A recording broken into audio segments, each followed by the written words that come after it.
starting 5 minutes late. I'm Hazel Forsyth.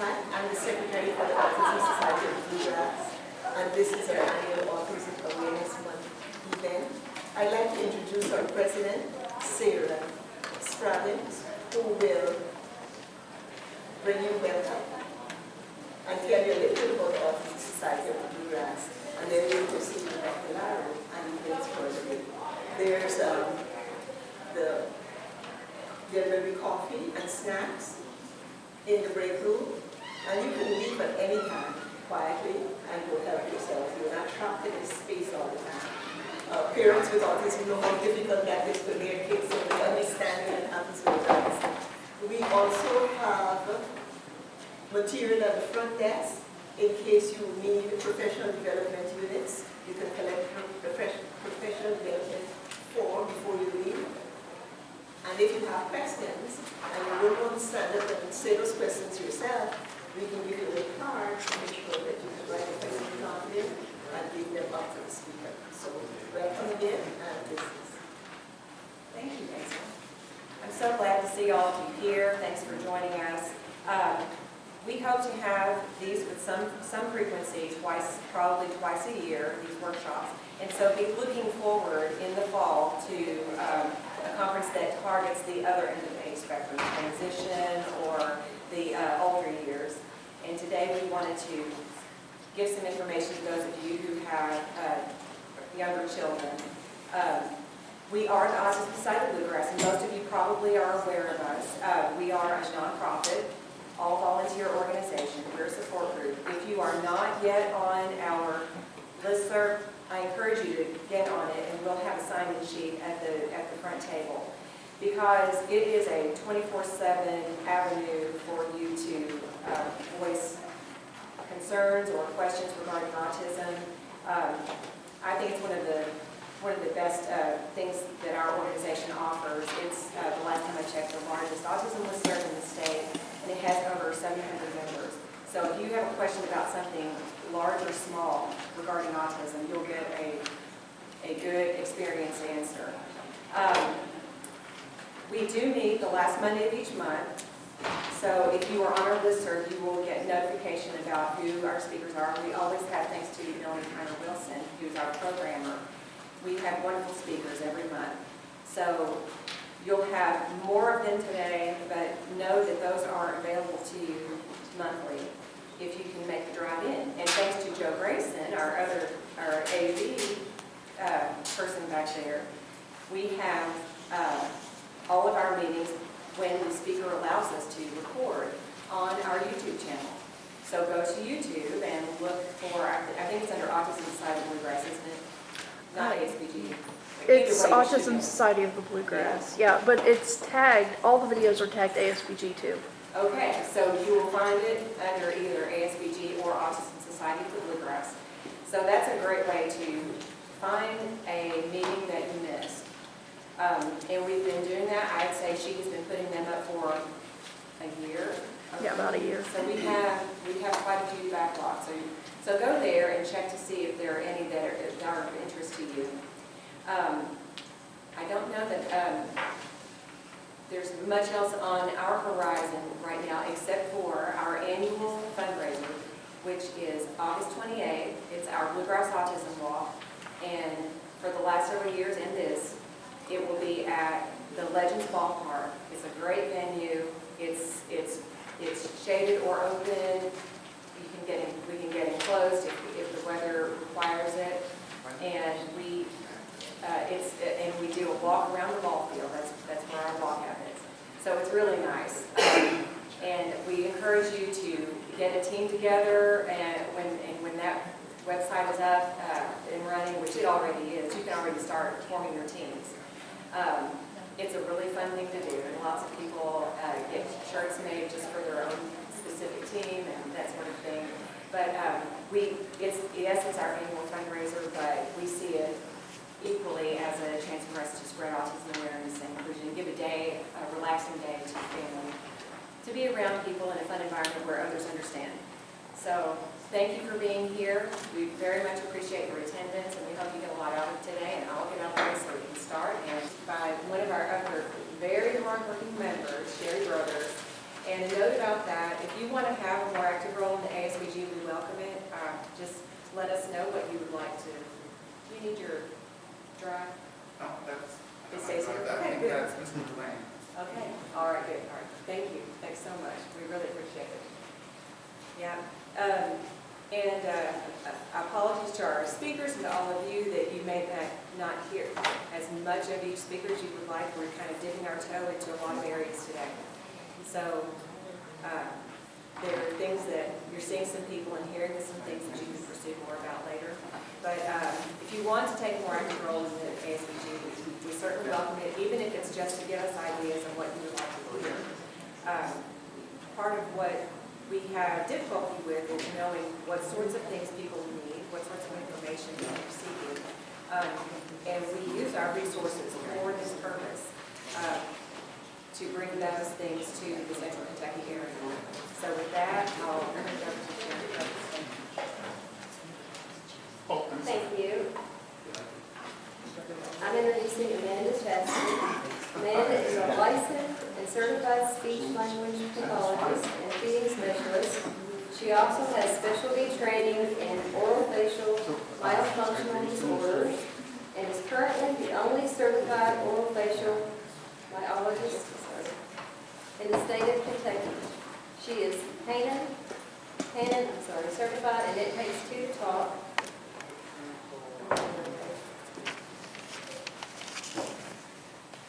An evidence-based intervention for children with autism.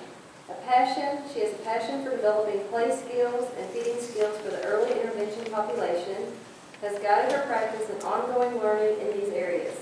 Amanda is the owner and director of the Speech Network that houses the Pediatric Feeding Clinic and the Orofacial Myology Clinic in Lexington, Kentucky. She is also a part of the therapy team of the Child Development Center of the Bluegrass at the University of Kentucky. I've heard her speak one time, and she is very great. She's so phenomenal that I want her to see my son this summer, and he's going to take speech from her. So I hope you enjoy her.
Sherry already introduced me. I'm Amanda, speech therapist, feeding specialist, or fish myologist, which no one knows what that means. But just working with the structures and muscles of the face to help with feeding and swallowing and things like that. And then obviously incorporated into using all of those skill sets. I work with lots of children with autism. And that's why you guys are all here today. That you have either have a child that's newly been diagnosed with autism, or you work with children with autism. So just a feel for who's here. How many of you are parents? And then providers, therapists or aides. So what I'm going to do is kind of give you an overview of speech therapy early on, what areas of need that we will be targeting in a treatment program, what that would look like, and then I'm going to talk a little bit about critical skills, things that you want to know, what to look for in a program, evidence-based practices, things that you want your therapist to be doing with your child. So we'll talk a little bit about that. Okay. So for speech language, feeding, and for autism spectrum disorders, we're going to focus on receptive language skills, how much your child can understand of what they're hearing. Expressive language skills, how are they able to tell you what they want, what interactive skills. We'll talk about those things too. Social language and pragmatics, and a lot of the play skills for our younger kids fall into that area in the expressive language piece. We'll talk about the connection between play and language and how play is a huge foundational skill for being able to communicate and have reciprocal communication, conversation back and forth, turn-taking skills to play games and things like that. And then feeding skills are just another area that speech therapists work with in combination with occupational therapists and other specialists who work on nutrition, if you have a dietitian on your team and things like that. So for receptive language skills, you have understanding words, following directions, understanding questions, understanding stories, understanding figurative language, and then making connections between all of these things that you've learned through experience, something you've learned through reading a book, and things like that, and being able to interconnect those pieces to better understand your world and the relationships that you're trying to build. So those are the receptive language skills. Expressive language skills, you have verbal output is the one you think of first, right? Being able to say speech sounds and words and be understood by other people. So you have sounds and articulations. Word and connected speech would be conversations, being able to say sentences, being able to have a back and forth conversation that has longer, more complex utterances. Grammatical features of words, things like ing endings, ed for past tense, plural s. Those are going to fall under expressive language. And then augmentative and alternative communication systems. How many of you guys know about picture exchange? Right? So that would fall into this category, or like voice output device that some children need to use in order to share their ideas, their wants, their needs, or be able to make a choice between two things. They might need some of those visual supports to be able to do that. Communicative intent, we'll talk more about that, but having the intent to communicate is one of those huge critical skills, especially for our young kids. Learning that early will support better expressive language skills as they age and as they go through different programs, say from daycare, preschool, into early elementary. Do they understand that they need to have another person for their message to carry meaning? So if we have a child that has words but uses them without connecting with another person, do they realize that they're not actually exchanging a message? So that would fall under the expressive language piece. Communicative functions are things like being able to make a request, a comment, gaining attention. So can I scream, right? And then you're going to pay attention to me. That would be an expressive language function. So it doesn't necessarily have to be a word, it can be a gesture. Things like asking questions, turn-taking, initiating conversation, all of those are going to fall under function. And then higher level skills would be storytelling and conversational exchanges. So I try to put them in hierarchical levels so they can start, you'd start with the most basic and then be able to add on to those things. Social language and pragmatic skills are things like eye contact, which is one of our early signs, right, our red flags. So that's one of the things that we look at and target in programs for children with autism. And then nonverbal communication, these are going to be things like body posture. Eye contact is included in there too, but if I'm looking at my watch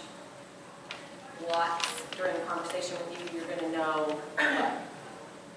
Asking her to eat, I'm running out of time, or you've been talking for a really long time, you're getting bored, right? So those all fall into the nonverbal cues. Turn-taking, knowing you have to wait for your turn when it's someone else's turn, what are the things that you do as a partner in gameplay, and things like that. And then play skills, which are huge. So even from really early on, developing play skills will help with language development, social interactions, and all those things. Making and keeping friends, roles for group participation. So I find oftentimes in a classroom setting, kids that I work with that have autism don't understand that they're part of the group, right? So if they're in circle time and the teacher says, let's all stand up, we're going to line up to go to recess, and my friend doesn't follow that direction, I feel like it's because they don't know they're a part of let's, right? They might understand what it means to stand up, get in line, and go outside. It might be one of their preferred activities, but if they don't understand that they're part of the group, they're not going to be able to fit in that social situation where all of their other friends are standing up to do those things. Conversational exchanges, things like knowing how to pick a topic, like this friend likes Legos, but I really like Thomas. So how do we find some common ground? If I talk to them about Thomas, they're probably not going to stay there to continue the conversation or to continue to play. So being able to find a topic that's shared interest and stay on that topic, right? So you can somehow find a piece of the Legos that maybe relate to Thomas, right? This one's blue, it's like Thomas. And that friend might stay because they're still interested in Legos. But I think understanding those pieces for conversational exchanges is really challenging in our group with kids with autism. And then empathizing. We're going to talk a lot about theory of mind today. Being able to put yourself in someone else's shoes, to be able to take a perspective of another person. Dr. Lera spoke of metacognitive skills, and it all falls into that same umbrella of skills. Being able to understand that I can think something different than you think, and that's okay. We can think the same thing, but have different opinions, right? We can be on the same topic in the classroom, but have different opinions. And just being able to know that your actions are seen by other people, and then they're going to have thought about what you did, right? In a good way or a bad way. They're going to make a judgment. And that all falls back into making friends, keeping friends, knowing how to have conversations with peers or, an acquaintance that you don't have so much in common with, but how do you find that common ground? And I think helping kids understand how to do those things, even if it's through very explicit instruction and it's very systematic, it gives them a foundational skill to start to build a friendship and have those doors open up to have friends longer term, and then it becomes their support system in their social setting. Feeding skills, I'm going to talk a lot about feeding skills today. I just wanted, I think sometimes it's not known that speech therapists can work on feeding skills, but we're trained to work specifically on swallowing skills, oral phase, feeding patterns, which would be chewing, swallowing, chewing with your mouth closed, learning to deal with different textures of food. And so we'll touch on that a little bit for what we call picky eaters. And we often see that for kids with autism that are very specific in what they like to eat. And you'll see some really selective diet based on brand or the color of the bag of the chicken nuggets. And they have to be a certain shape, or they have to always be from McDonald's. And we can't go to the other places that also have French fries. It has to be McDonald's. So that's kind of the overview of what areas will we treat. And so you think about your child with a diagnosis of autism, and somewhere in their areas that are challenging for them, you're probably going to find one of those things: receptive language, expressive language, social, pragmatic skills, play skills, and feeding skills. So that's where a speech language pathologist would come in as far as being a treatment team, a person in your support system as you do this journey of finding how to get the foundational skills so that you can keep learning new skills as they grow. So you have their optimal learning environment, have their optimal skill level so that they can always be learning something new, making new connections, developing friendships, and things like that. So when you're thinking about choosing a program for your child, you want it to be driven by evidence. Evidence-based practice is kind of that hot coin term right now that we're all talking about. What does the research say? What's the empirical evidence? Show me a research study that supports what this therapist does and how it can help my child. And so when you're advocating for your child, that's one of the things you're going to be looking for in the program is that it's driven by evidence. The therapist that your child is seeing is knowledgeable in the areas of need. So your child might have something really specific, and so you want to seek out someone that either specializes in that or have a therapist that's open to learning new things. That's why the research is out there for us to always have, experiences that drive us to be continuing learners, lifelong learners. So I think that you do that as a parent for your child. I so many times learn something new from parents who are awesome advocates for their kids. So it always can be driven by things that you come with to your therapist. So I always feel comfortable to do that. Meeting family needs for scheduling and location, I think that's a big deal. A lot of children obviously will get services at school, which is a huge deal when we all live in a busy life and have lots of activities and working parents, and trying to get to and from therapies is challenging, and it can make it stressful for everyone. And we talked about non-preferred and preferred activities. A non-preferred activity for a parent is the shuttle bus and the scheduling and trying to figure out how to make it all work. And I think when, as a parent, you have to think about, it has to be something that's not stressful for you so that they can get the most out of it. So that's why I put that in there. I have kids. So incorporate family participation in home program. And I thought one of the things that Dr. Lara said earlier was speaking to ABA therapies, and I love that ABA therapies have the opportunity to see kids so many hours in a week. It's awesome. And kids that I have that have a collaborative program and have ABA therapies multiple hours in a week and have a speech and language program do have a lot of progress. And I think one of the things to think about is the consistency in the daily practice and getting to learn skills in the environment where they're going to use the skills is huge.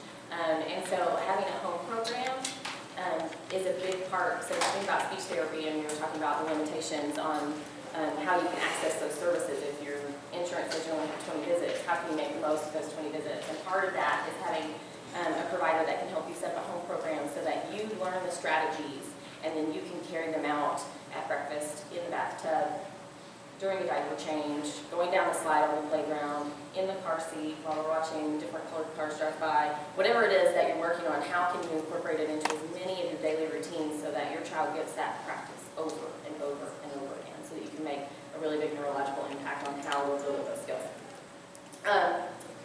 Obviously, collaborative care with your existing team, and then open lines of communication with your team. So I work in private practice and then at the Child Development Center, which is a little bit different because I have the opportunity to go in and work with classroom teachers. But if I have a child that comes to see me that's in elementary school or goes to a daycare that I don't get to go to, I like to have an open email communication with their classroom teacher where we can just send questions and answers back and forth, and with the parent on there too, so we can all be on the same page. So sometimes it's hard to all sit down for a meeting weekly, but an email is an easy way to do it as long as you've given permission to exchange information that way. And some people prefer text message, and that's fine too. Send a video clip of the strategy that we used so that the teacher knows how to do it too. So those things are all really important when you're thinking about progress.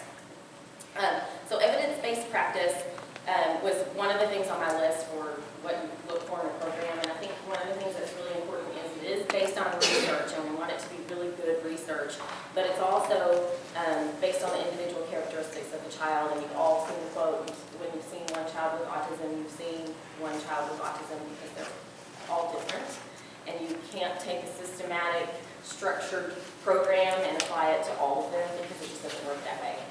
You have to know the child, you have to know their needs, and it's always going to be different. You can take bits and pieces from lots of different programs and make it work for that child. It might not be, we're going to pull this program, a Hanon, more than words, and it takes two to talk, or two programs that I'm trained in, but I don't use them the same way for every child. Does that make sense? And then professional expertise. So your therapists are going to be able to guide you by saying, these are some of the strategies I've used in the past, and they've worked really well for some children that have similar areas of need. Let's try them.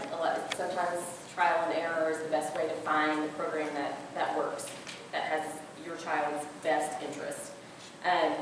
There are lots of evidence-based, like theories and methodologies that speech therapists use all the time. There are also some of the same strategies that ABA therapists use and occupational therapists use to support children with autism. And so these are ones that have research out there that say this works for children who are showing these areas of need. Things like visual schedules, picture exchange. Hannon program is one that I talked about on your handout. There's a section at the end that says resources that I like, that you might also like, and the Hannon website is on there, and they have some just really great section for parents, activities that you can do with your child. It's very play-based, which I love for my early intervention, early elementary school kids. And then they focus a lot on parent training, which is what we were speaking to about home programs. Like if you know how to do the strategies with your child, they're going to be more successful. And then social thinking programs. Michelle Garcia Winter is a speech therapist. She's based in California, and she has created these social thinking programs that target theory of mind skills, so those metacognitive skills, pragmatic social skills, social behavior mapping, whole body listening, thinking about you, thinking about me. We're going to do a little activity where we can work on understanding how your eyes give people a lot of information, even if you're not saying anything. So her programs are great, and they've done a lot of studies to see the efficacy of those programs. So this is an example of a schedule, visual schedule, or it could be as easy as 3 pictures. We're going to do puzzles, we're going to do paints, and then we're going to say bye. Take them off as we go. I do boards a lot, whiteboards, just so that we can do them off, or something like this. First, put your things away, then bubbles. So that's what we're talking about. We're talking about visual schedules. Some of those supports work really well. Okay. So different kinds of intervention. There's antecedent-based interventions, things like prompting, stimulus control, environmental modifications, and time delay. Time delay is something that you use all the time. You probably you don't know. It just is a name for something that you do as a parenting strategy a lot, where you ask a question and then you pause and wait for the answer, right? Sometimes it's hard, but there are some studies that show children that have developmental delays or other cognitive functioning difficulties need sometimes 10 to 25 seconds to process a question.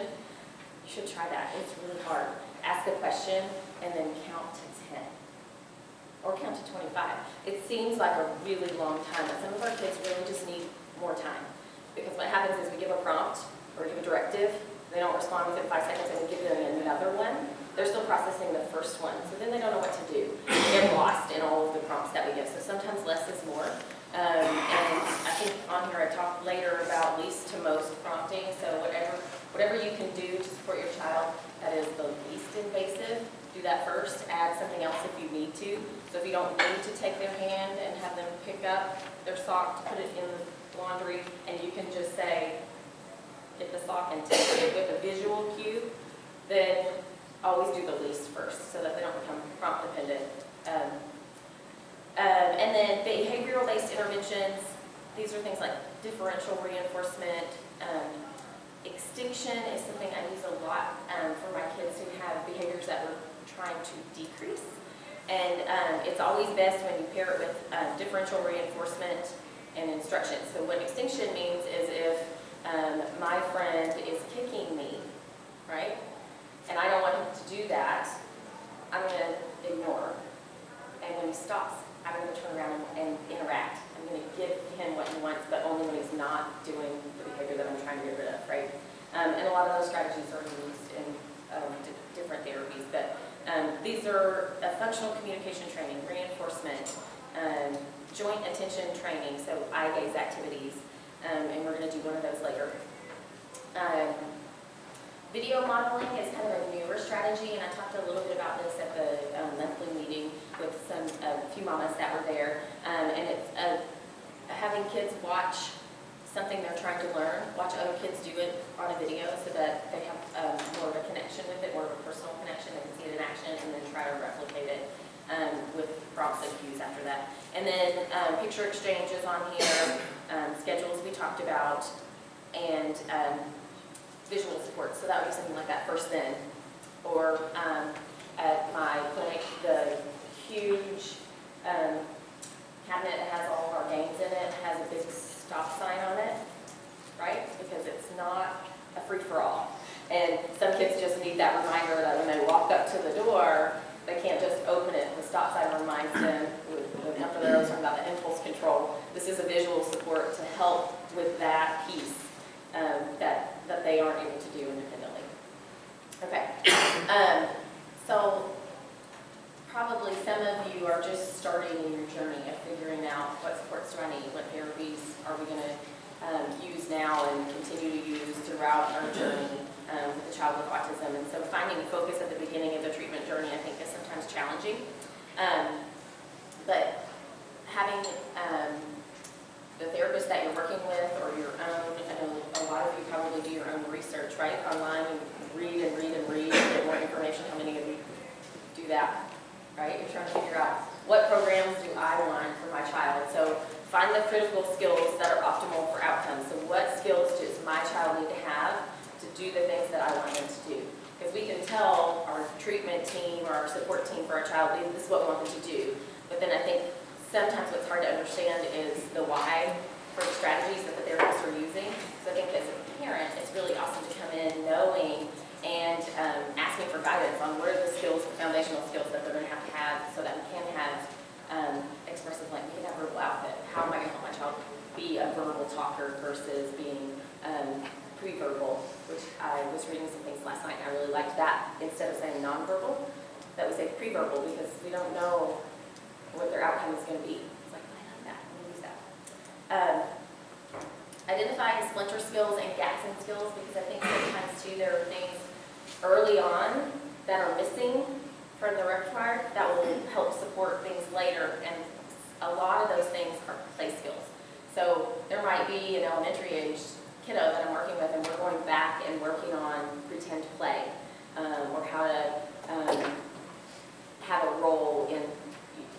If you play with kids who are learning how to do pretend play, they're very bossy, right? I am the mom, and you are the dad, and you have to drive the car to pick up the baby, and I'm going to make dinner, right? They're very bossy. But that's because they know the roles of that scheme of how to play house, right?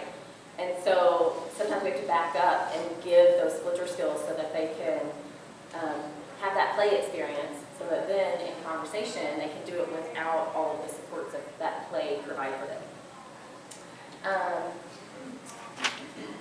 Okay. So critical skills from the perspective of speech and language therapy. Social skills, under that come play skills and theory of mind. Expressive language, verbal or alternative output. We can have gestures, we can use sign language, we can use a formal picture exchange system, or some other true verbal output device. A lot of families are choosing to use an iPad because they already have an iPad and they use iPad for lots of other things too, including rewards, so sometimes that works well. And then feeding skills and mealtime behaviors, things like motor skills, sensory skills, and behavioral skills. So we'll talk a little bit about play. I think play is hugely important, and especially in this age group that we're talking about, these early kids who are in preschool, early elementary school, we want to be play focused. So there are lots of different studies about play, and play is divided into lots of different categories by different researchers. This is one from the 1930s that talks about different levels of play. So one being unoccupied, they're not engaged at all in play. Two being solitary play, where they're playing, but it's just them in their bubble, and it doesn't matter if other people are there. Does that make sense? Three is the onlooker, where they might play on their own, but then they're going to observe what the other friends are doing, so they have to know that other people are there. So that's why it's a higher level play skill. Okay? And then parallel play, we're going to sit beside each other and play Legos, but our Legos don't touch each other. I'm building my tower, and you're building your Batmobile, but they don't interact. Associative, which is initiate and respond without a play plan. So that's what I was talking about, the knowing how to do the role play usually when you get to that level, they've already done these things. So associative play wouldn't have a plan. It would kind of have a little bit of disconnect, but they would at least be interacting. Cooperative play is our goal, to play with a plan that has roles and has teamwork. And so if you think about those three pieces, those are usually challenging for kids with autism, to have the forethought to make a plan and integrate knowledge from past experience or something we've read to make the plan, right? That's challenging.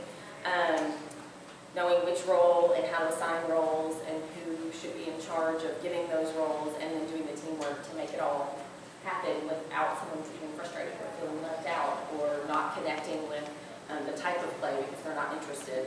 And the play style mirrors social development. So the level of play in looking at it in these 6 steps, with cooperative play being the most developed, those are the kids that are able to develop cooperative play are going to be more social. They're going to have a better ability to make friends and keep friends and things like that.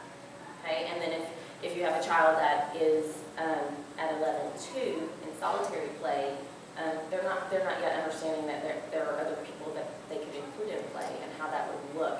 And so their social development is going to mirror that. So it's going to be less interactive with people. Okay, so think about it just for a minute. Think about either the child you work with or your own child, and see if you can figure out on that on those levels, where does your child fall?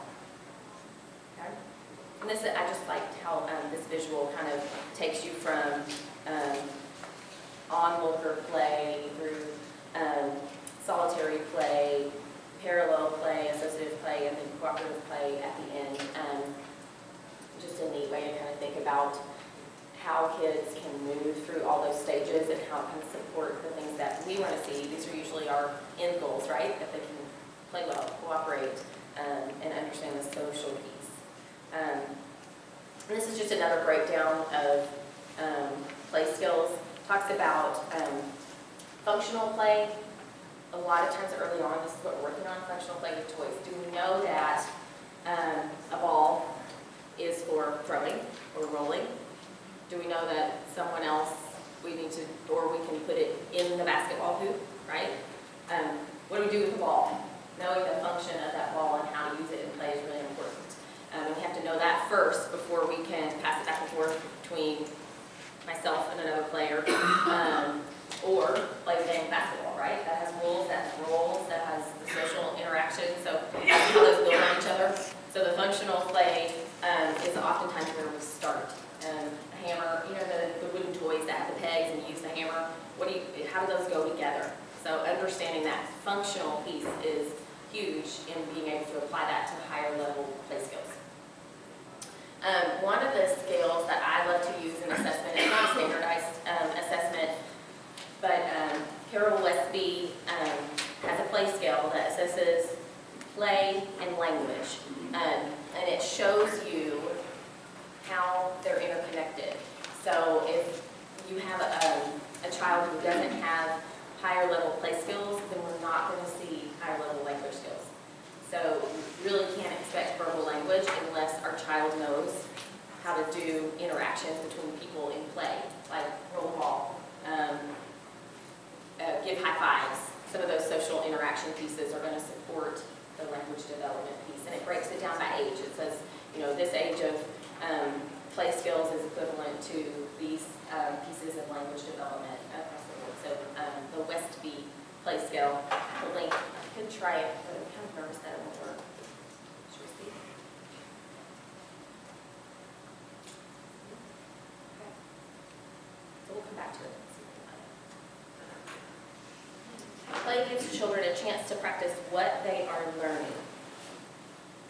So really, we need our kids to play all day, which is kind of more of a European culture, right? In their schools, they are more likely to do that compared to our culture where we sit and listen to a lecture like you guys are doing.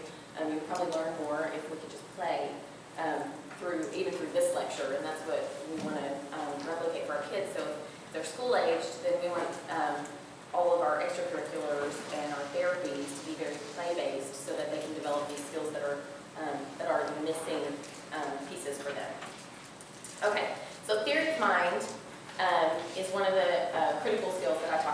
and it's the understanding that individuals have their own plan, their own ideas, their own thoughts, and their own points of view. It's the ability to take another person's perspective, step into their shoes, the ability to empathize and adjust one's actions accordingly. So this week in a session with some kiddos, we put up giant pieces of paper and we draw our body, and then we have thought bubbles, things that we like. We're back to Thomas and I like Legos. I like purple.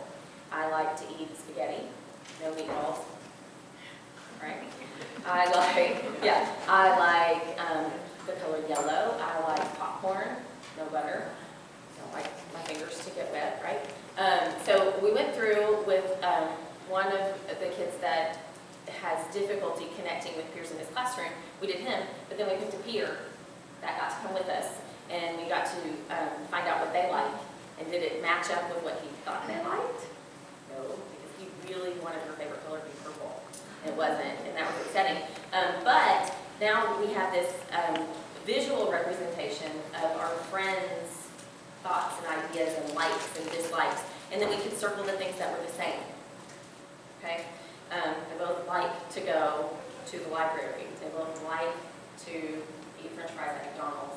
So then in play, they can take that experience and turn it into a play scheme, and they have something in common. Okay, so you see how that works? This is theory of mine, because otherwise my friend doesn't have any way to know that what he thinks is her favorite color isn't her favorite color. Okay, so that's this piece. Let's see. Anybody want to volunteer? One volunteer. I'm going to give him 2 letters. It's like a pop quiz and see how you do. Okay. I'm going to give him 2 letters, and he's going to tell you which one he's thinking about, but he's not going to talk.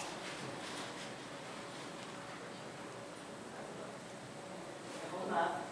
Hold on for him to see, and then, okay. Yeah? Okay. Which one do you think he's thinking about? How do you show what you're thinking about? Right? I think he's thinking about this one. How do I know that? He looked at it, right? I have to know to watch his eyes, because his eyes are going to tell me.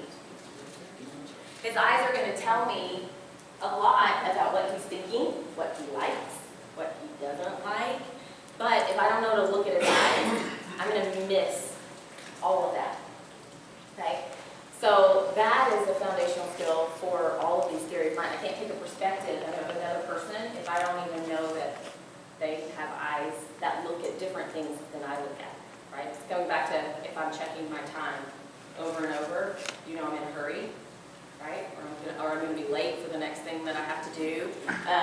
So that's why I feel like this is a really critical skill. And really, in play, if you don't have this skill, you're not going to have really good you can't have back and forth, catch this ball, because if I don't know to look at the ball, how am I going to catch it, right? How am I going to be part of your game if I can't connect with my eyes? So, and that eye gaze activity, and a lot of the eye gaze joint attention training that I do comes from those Michelle Garcia Winter programs that I talked about, the social thinking programs. She does a lot of work with, which would be the next workshop, I think, that the Autism Society of Bluegrass will do, is the older kids. That's kind of her wheelhouse. So what I've done is taken some of those strategies and created almost like the easier version of what's the prerequisite skill for them to get there. So in treatment, we will do that activity where I have puzzle pieces, and all I do is look. And that tells the child that I'm working with, I want you to get that one, and I want you to put it in this spot, so that we can advance from there, that they know they have to tend to my eyes, because they're going to give them lots of things to do, and some of them are going to be really preferred activities. I might look at the swing, which means that gives them permission to do that next. So it becomes a foundational skill for lots of things. Okay. Expressive language skills. I think this is usually when I talk to parents who are coming starting a speech therapy program for the first time, this is their highest priority, right? I want my child to have some way to communicate with me, and I think that is a really big deal. And I agree. But I think there are some prerequisite skills to get to that communication piece, and one of them is theory of mind and eye gaze, joint attention. So if we don't have those skills, we're probably not going to be able to work on these skills. So even if our goal is being able to relay my wants and needs 6 times throughout the day, or whatever, however our goal is set up, I'm going to have a short-term objective that's going to work on the other things first, the play skills. So we know what our big picture is, but we're going to work on the other things first. But things like communicative intent, understanding the need to communicate with others. Why do you need someone else there? So this would be like our child that comes in and sees the car ramp with the toy cars up on a high shelf that they cannot reach. That goes to the shelf and says, cars, cars, cars. But who's hearing the message? Okay, so we have words, we're communicating, kind of, but it's not to someone. So they have to understand that the someone is what gets the need met. So there come the eyes, right? You have to make a connection with another person. The communicative functions, things like behavioral regulation, social interaction, and joint attention, and then the means, how you're going to, what way are they going to communicate? Is it going to be pre-verbal? Is it going to be a gesture, a screen, a picture exchange, or is it going to be verbal, a sound, a word, a sentence? This goes through all the different pre-verbal, non-word, non-verbal output ways that a child could communicate, from physical manipulation, right? The kids who take your hand to point because they want you to look at that picture, right? They're creating joint attention, but they physically manipulate your hand so that you look at the right picture and then you can label it for them. Giving, pointing, showing, gaze shift, proximity, so they're going to go stand by the car that they want. So you know their interest is something over there because you're reading the nonverbal cues. Then we have things like self-injury and aggression, crying and whining, and some of those things that are going to be the behaviors that we're going to try to shape into something more functional that gets us our needs met in a better way. And then verbal, there are, how many of you know about echolalia? So an immediate echo, a delayed echo, a creative one word which would not be an echolalic pattern, and then you expanding it out from there to sentences. And there is more research now about echolalia that is positive as a foundational skill for functional verbal output later. So before, I think, if you go back further in the research, it was viewed very negatively, whereas now more research shows that if we have echolalia, right, we've got a skill that we can shape into something else. So I think that's why we love research, right? Because we're always learning something new and a new way to approach one of the things that we see in kids with autism in a different way. Okay. Then feeding therapy. Sensory is a big piece. I know our next presentation is going to be a lot about sensory, but how many of you have a child that has sensory difficulties that impact feeding? Either? Yeah. Yes. So sensory responses to the visual piece, the auditory piece. So what does the food look like? What does it sound like when you're crunching? Is it crunchy? Is it not crunchy? Because that's probably not what I want to eat. What does it feel like? Or maybe I'm not going to touch the food at all. I'm going to be one piece disconnected from the food and always use a fork. Never touch it, right? What does it smell like? And this is where we talked about being brand specific, right? You have to get the dinosaur-shaped chicken nuggets from Meyer, and they can't be a different brand, and they have to come in the bag that is red, or we don't eat them. And earlier I said that you get the spitting on the floor, turning purple, and you have to go to the store to buy orange juice. And then limitations in motor function for moving food. So sometimes there's a motor component that impacts how safe kids feel when they're eating foods, and so they just stay in their wheelhouse of, I know how to move this food, I know what it feels like after I chew it and mix it with saliva and get it ready to swallow, and I don't really try other things because I don't know what they're going to feel like, and I don't know if I can chew them and try to swallow them without feeling claustrophobic or gagging. So sometimes the motor piece turns into like a sensory response to food too. And then some of the strategies used in treatment are food exploration and sensory steps to approach food. So like teaching them how to look at, smell, touch, lick, put it in your mouth, but you're allowed to take it out. What does it look like after you chew it up? So some just ways to explore foods that aren't scary. You know, we're not trying to eat it, we're just trying to explore it so that you can be more comfortable with if you want to eat it. It won't be scary because you've had all these other exposures to it. And then food chaining, which is taking the dinosaur chicken nugget and getting something really similar, the same color of breading on the chicken nugget, the same crunchiness, it's cooked the same, but it's round, that kind of thing. Or take the dinosaur and we stick on his head and his legs and his tail, and then we're able to eat him in pieces first so that we can get to a different shape of the chicken nugget. And that's chaining. So taking something that they already do, having something really similar to help start to open up the scope of the different kinds of foods that they're going to eat, so that we can get to the broccoli like this kid does not want. Yeah. And then other things play a role too. You know, you have oral aversions. It could really be related to the sensory piece. When you have a picky eater, you start to have nutritional concerns, and then how does that impact behavior and how does it impact sleep? And or maybe those are the things that are impacting the feeding, the chicken or the egg.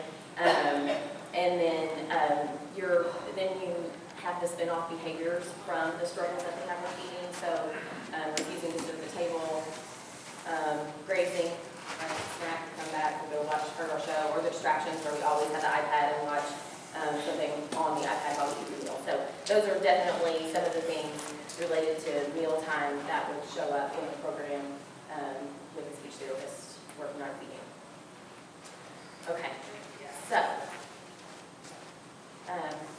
this is me at the Speech Network, and I'm just going to talk a little bit about some of the programs that we have there and how you can access services like that for your child. It doesn't have to be at the Speech Network, but that there are different ways to access the services that you feel like are going to have your child perform at optimal levels, be a good learner, start to be a social child, things like that. So you have your early intervention program for the state of Kentucky, which is First Steps. How many of you are involved in First Steps? Yes, awesome program. So First Steps, they do in-home services for speech, therapy, physical therapy, and they have nutrition support and things like that. And then private-based services where you would use your medical insurance or medical card or a waiver, which I know is going to be a topic later, to access services there. Usually you're limited to a certain number in a span of months and things like that. It's very plan specific, but private or private pay, so you could do as many as you want as long as that fits in your financial plan for your family, which is usually a challenge when you start getting multiple therapies, which is what we like to do for our kids, is give them all these supports. So, and then school-based services. And then some people like to combine the two. So they might access First Step services, but then also get private services, and access school-based services, and also get private services. And going back to how to make sure that your program is equaling progress and moving forward in skill levels, is having all of those people from all the different teams talking to each other.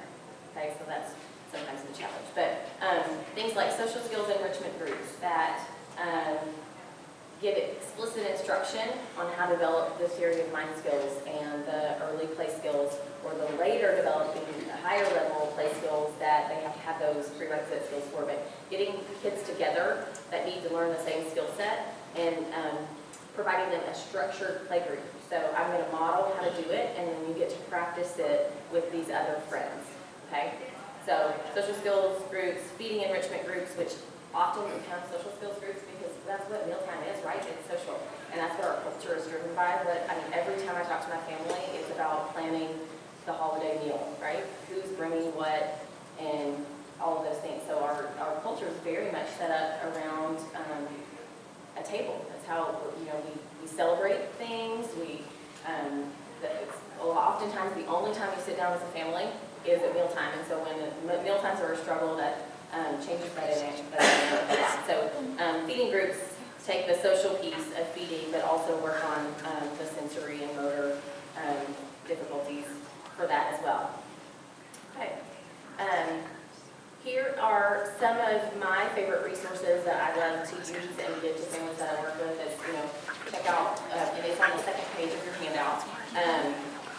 Research information is the first one, iamcommunity.org, and they have lots of links, and I could get lost in their website. You click on a link and then something else pops up that you're like, ooh, I'm gonna check that out. And then you click on that link and then you're lost in there, and an hour later, you're trying to find your way back to the original homepage so that you can give someone else the information and try to get them to go to that point.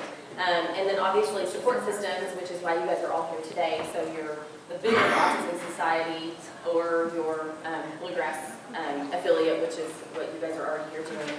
And then things for play and language and social skills. Talked about Michelle Garcia Winter, and that is her socialthinking.com, it's her website. She has a lot of information that you can access for free, and she has a lot of really great blog posts and videos, and the materials are awesome too. It wouldn't be necessarily something that you need to purchase, but I think it's important to see what's out there as far as how can you support those social thinking skills. The Hannon programs, the Hannon Center is in Canada, and all of their programs are on the evidence-based list for treatment strategies for children with autism. And they have awesome materials that you can access on their website too. And then 0to3.org has, I think the link that I put on there, it's in yellow and I can't really read it.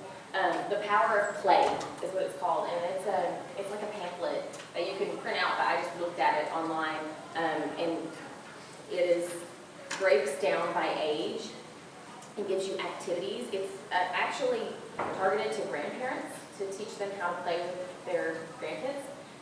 But the activities are so easy and straightforward that anybody could do them. Excuse me.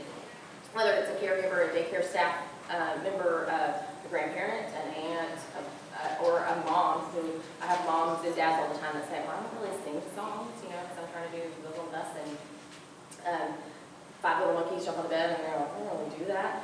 So it was just really easy, broken down ways to play with kids. So, and that's it. Do you guys have any questions for me? From Michelle P. World in here. So I'm really excited about this. I'm now Tanya Wilson. Thank you so much, everybody, for coming and being a part of this program today. And also publicly, I wanted to thank our speakers as well for being a part today. But we've got three high administrative level type people that have talked to us about the Michelle P. And our hope is that there'll be another opportunity for question and answer. The lady.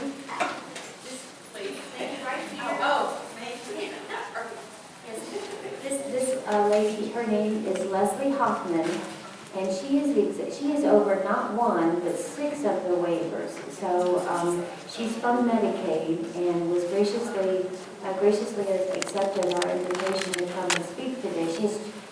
Everybody has children participating in sporting events, so we have taken them away from their families so that they can come and visit with our families and things there. So please be aware of the fact that they are giving us their time. The lady in the middle is Tanya Wells,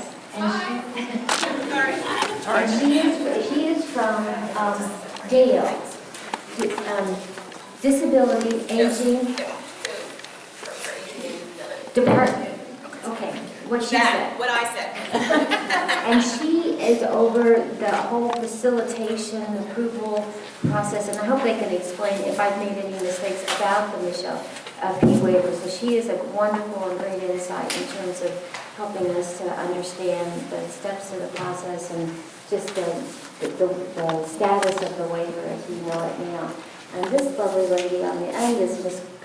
Carla Barrowman, and she is a provider. She has Barrowman Case Management Services and has been involved with Home Place as well, and has been a provider for individuals with intellectual and developmental disabilities for many, many years. Our son has received services through her agency, and her folks are awesome. But we invited them all here so that we could get an update, status, and then also, is that fair to say, around the waiver, and then be able to answer questions as they come up. Okay, so I'll turn it over to these folks, and we'll go from there. Okay, thank you. And could you join with me to welcome them, please?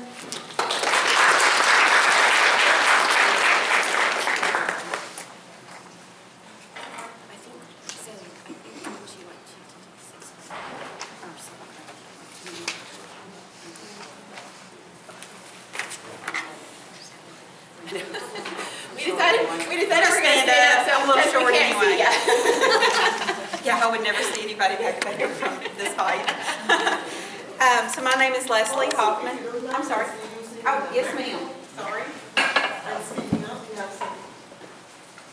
So is it my understanding, I'm just explaining kind of my role that I have right now? Okay. So my name is Leslie Hoffman, and I'm the Director for the Division of Community Alternatives in the Department of Medicaid. It's a long title, so kind of what that means. In my division, we oversee the 6 1915C waivers here in the state of Kentucky. The SHLP, the SCL waiver, there's 2 brain injury waivers, the acquired brain injury waiver and the acquired brain injury waiver long-term care. Model waiver 2, that's another waiver that we have, and then the HCBS waiver here in Kentucky.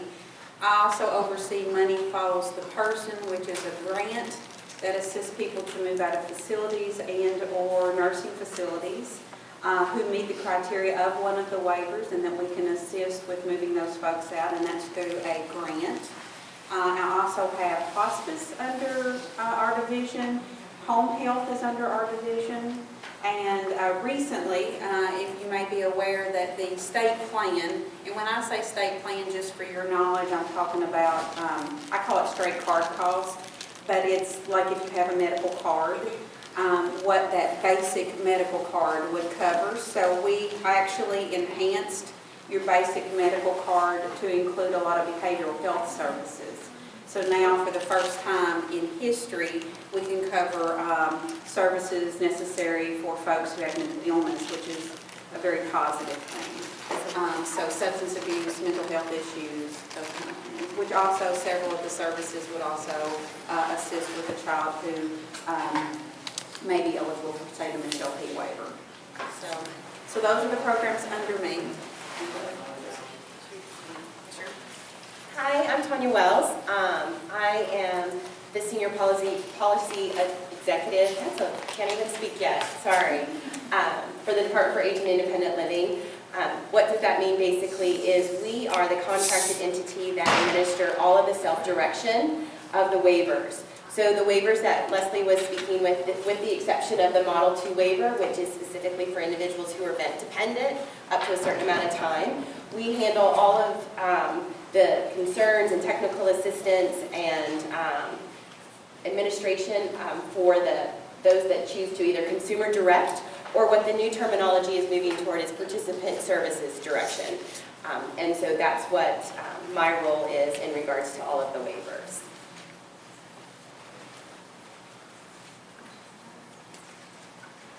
I am Carla Barrowman Clevenger. I'm the owner and executive director of Barrowman Case Management. That business we've been in business for about 13 years. We were originally just a supports for community living waiver, but as Leslie has said and Tanya have said, that we also have different waivers. Since Barrowman started, there has also been a SHLP waiver.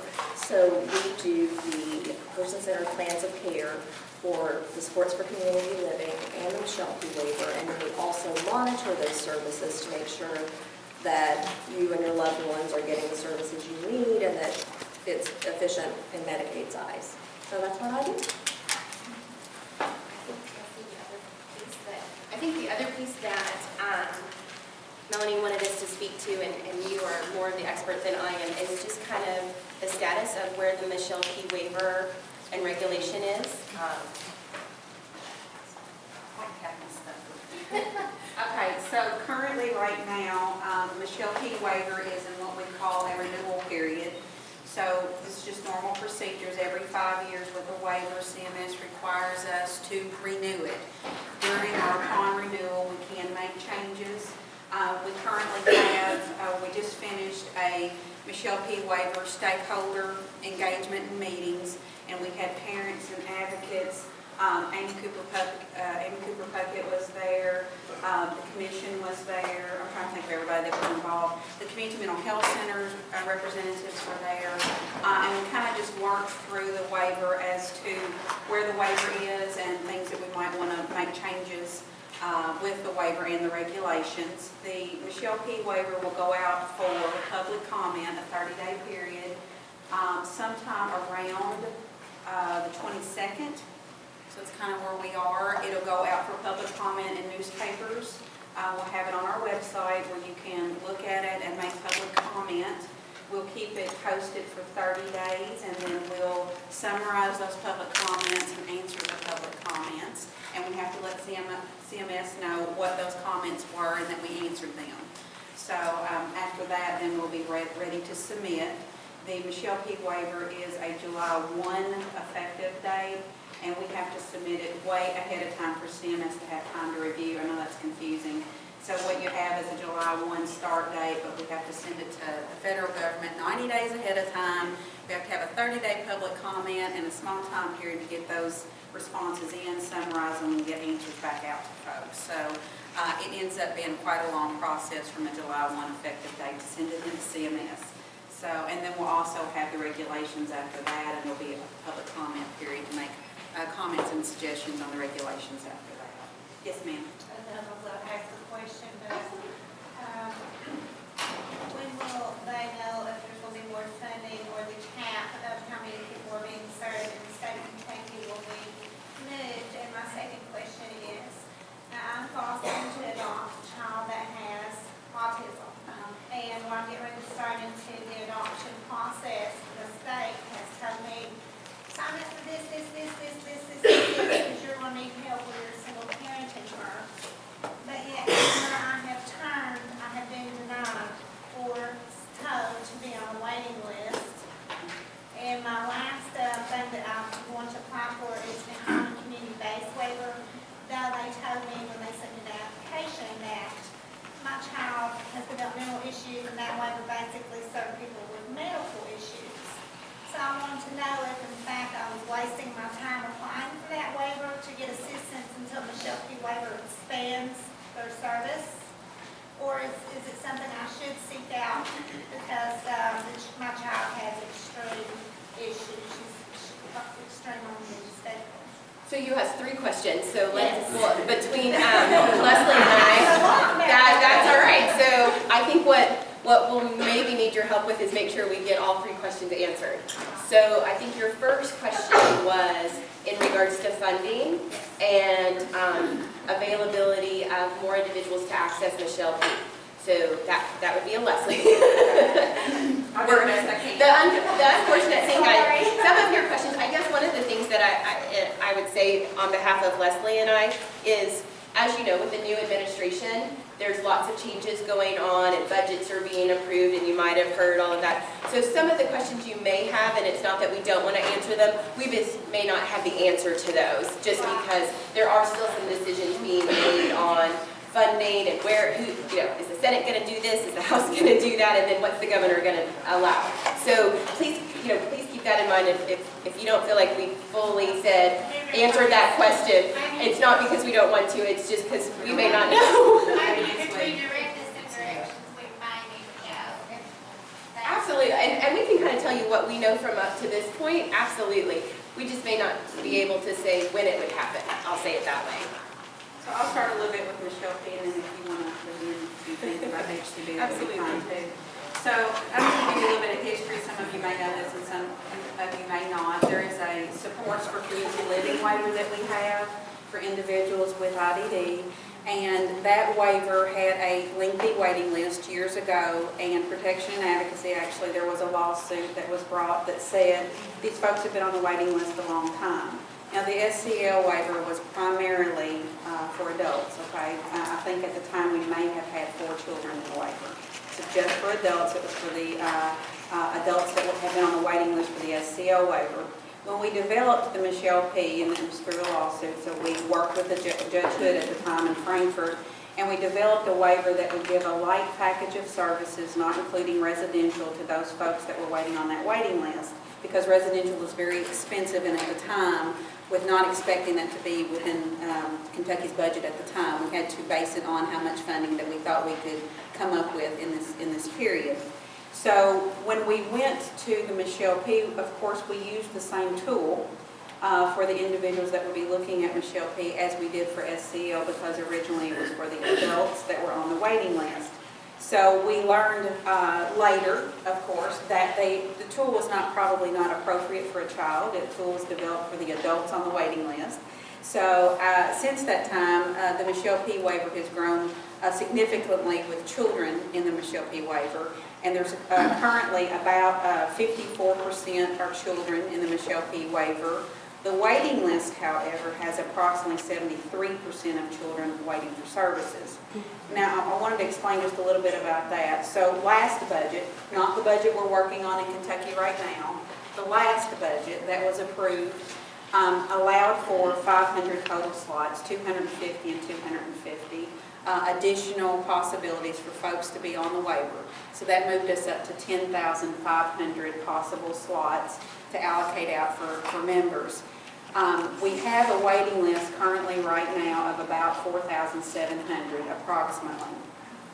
But what I want to tell you is I've been working for probably a year and a half to get up to 10,500. Okay, the 500 slots that we sent out to folks on the waiting list, I'm getting more than 50% of those back that don't qualify for Michelle P. There was no pre-qualifying. What we're trying to do is keep individuals out of a nursing home. So we look at nursing home criteria. In a nursing home criteria, there's not some of the things that you would think of that individuals maybe experience that or have residual deficits with, or just problem symptomology and their diagnosis. They may have behavioral issues. It's not just, I can't put on my clothes, I need help with the back. And those are the primary purposes of what the HCD waiver is for physical care, to help someone remain in their home. So we offer homemaking, we offer personal assistance for someone to have help with their dressing and grooming, their bathing, and things along those lines. There's no supports in regards to behavioral or therapy, in regards behavioral type therapy or psychological counseling that the Michelle P. and the SCL waiver offer. So in regards to, is it a good waiver for your particular situation? It kind of depends on their ability, and are they able to do those things for themselves, and if they're not, how far away are they from their age appropriateness? And does it take someone to help them to get dressed in the morning, to eat their meal, to take a bath? And is it beyond just saying, don't forget to do that, is it hands-on care? And that's kind of what the HCD waiver, its primary purpose is to provide hands-on care for individuals who can't physically take care of themselves. And so that's kind of maybe in regards to discerning whether that's the best scenario for you. One of the things that I think is important to remember, and Leslie touched on this, for those that are waiting for the Michelle P. waiver, or even that are currently on the Support for Community Living waiver, waiting list, because both of those are expensive, is that for the first time in Kentucky, we offer services that were never available before. So if you actually, if your loved one or yourself qualifies for a Medicaid card and you meet that eligibility, for the first time, I guess since 2014, I guess the beginning of 2014, people now can access psychological services, behavioral services, substance abuse services. And obviously that is not your expertise, but those are some things that you also need to think about, that maybe if your waiver is not able to provide, or you may not have a provider in your area, because in a waiver also get a Medicaid card, you would be able to tap into that component to hopefully help obtain some of those services. So the other question, I think, was that all three? Did you get all three? I wanted to just follow up. How old is your daughter? She's 10. Said I'm fostering to adopt. Not there that starting the process, and there's a lot involved as an office. Okay, I'm not on the side. But I need services. If I didn't adopt, I was kind of treated as an institution. And so it's training services from my end as a parent going into Texas foster child. And, you know, I'm going to need those supports. But it's just, I'm kind of very, it's extremely hard to get help. When the state's saying, well, here, this is what they do, you're going off of it, you good. And then you go, it's the doors closed. Well, and unfortunately, the waivers that we have, they're wonderful waivers. They do give some really good services that it sounds like your daughter needs, but unfortunately, we have, here are just, there's just so much fun And the there. managed care is so limiting in services. Who lives autism services to 1,000 a month on her welfare. There are other resources outside of the waiver, and it depends, that was why I asked about the age. It's birth to 3, you've got What the, is more? right, the first step's early intervention, and then obviously through the school system. We talked about the straight Medicaid, EPSDT.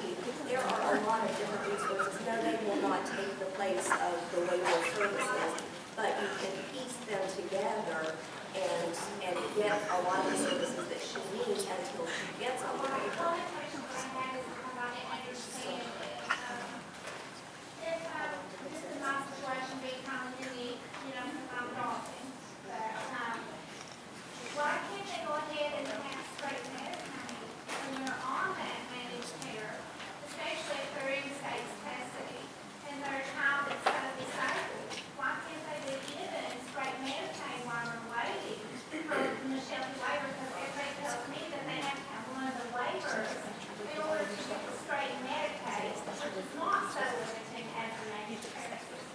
I think one of the things that, and it may just be that maybe we can, Leslie and I can give you our card afterwards and we can talk with you specifically about some of the things. But one of the things that and please Leslie, again, this is not my expertise, but managed care organizations should offer the same type of services regardless. And so that may be a barrier that we can help with on that. I'll just say it that way. So maybe we can,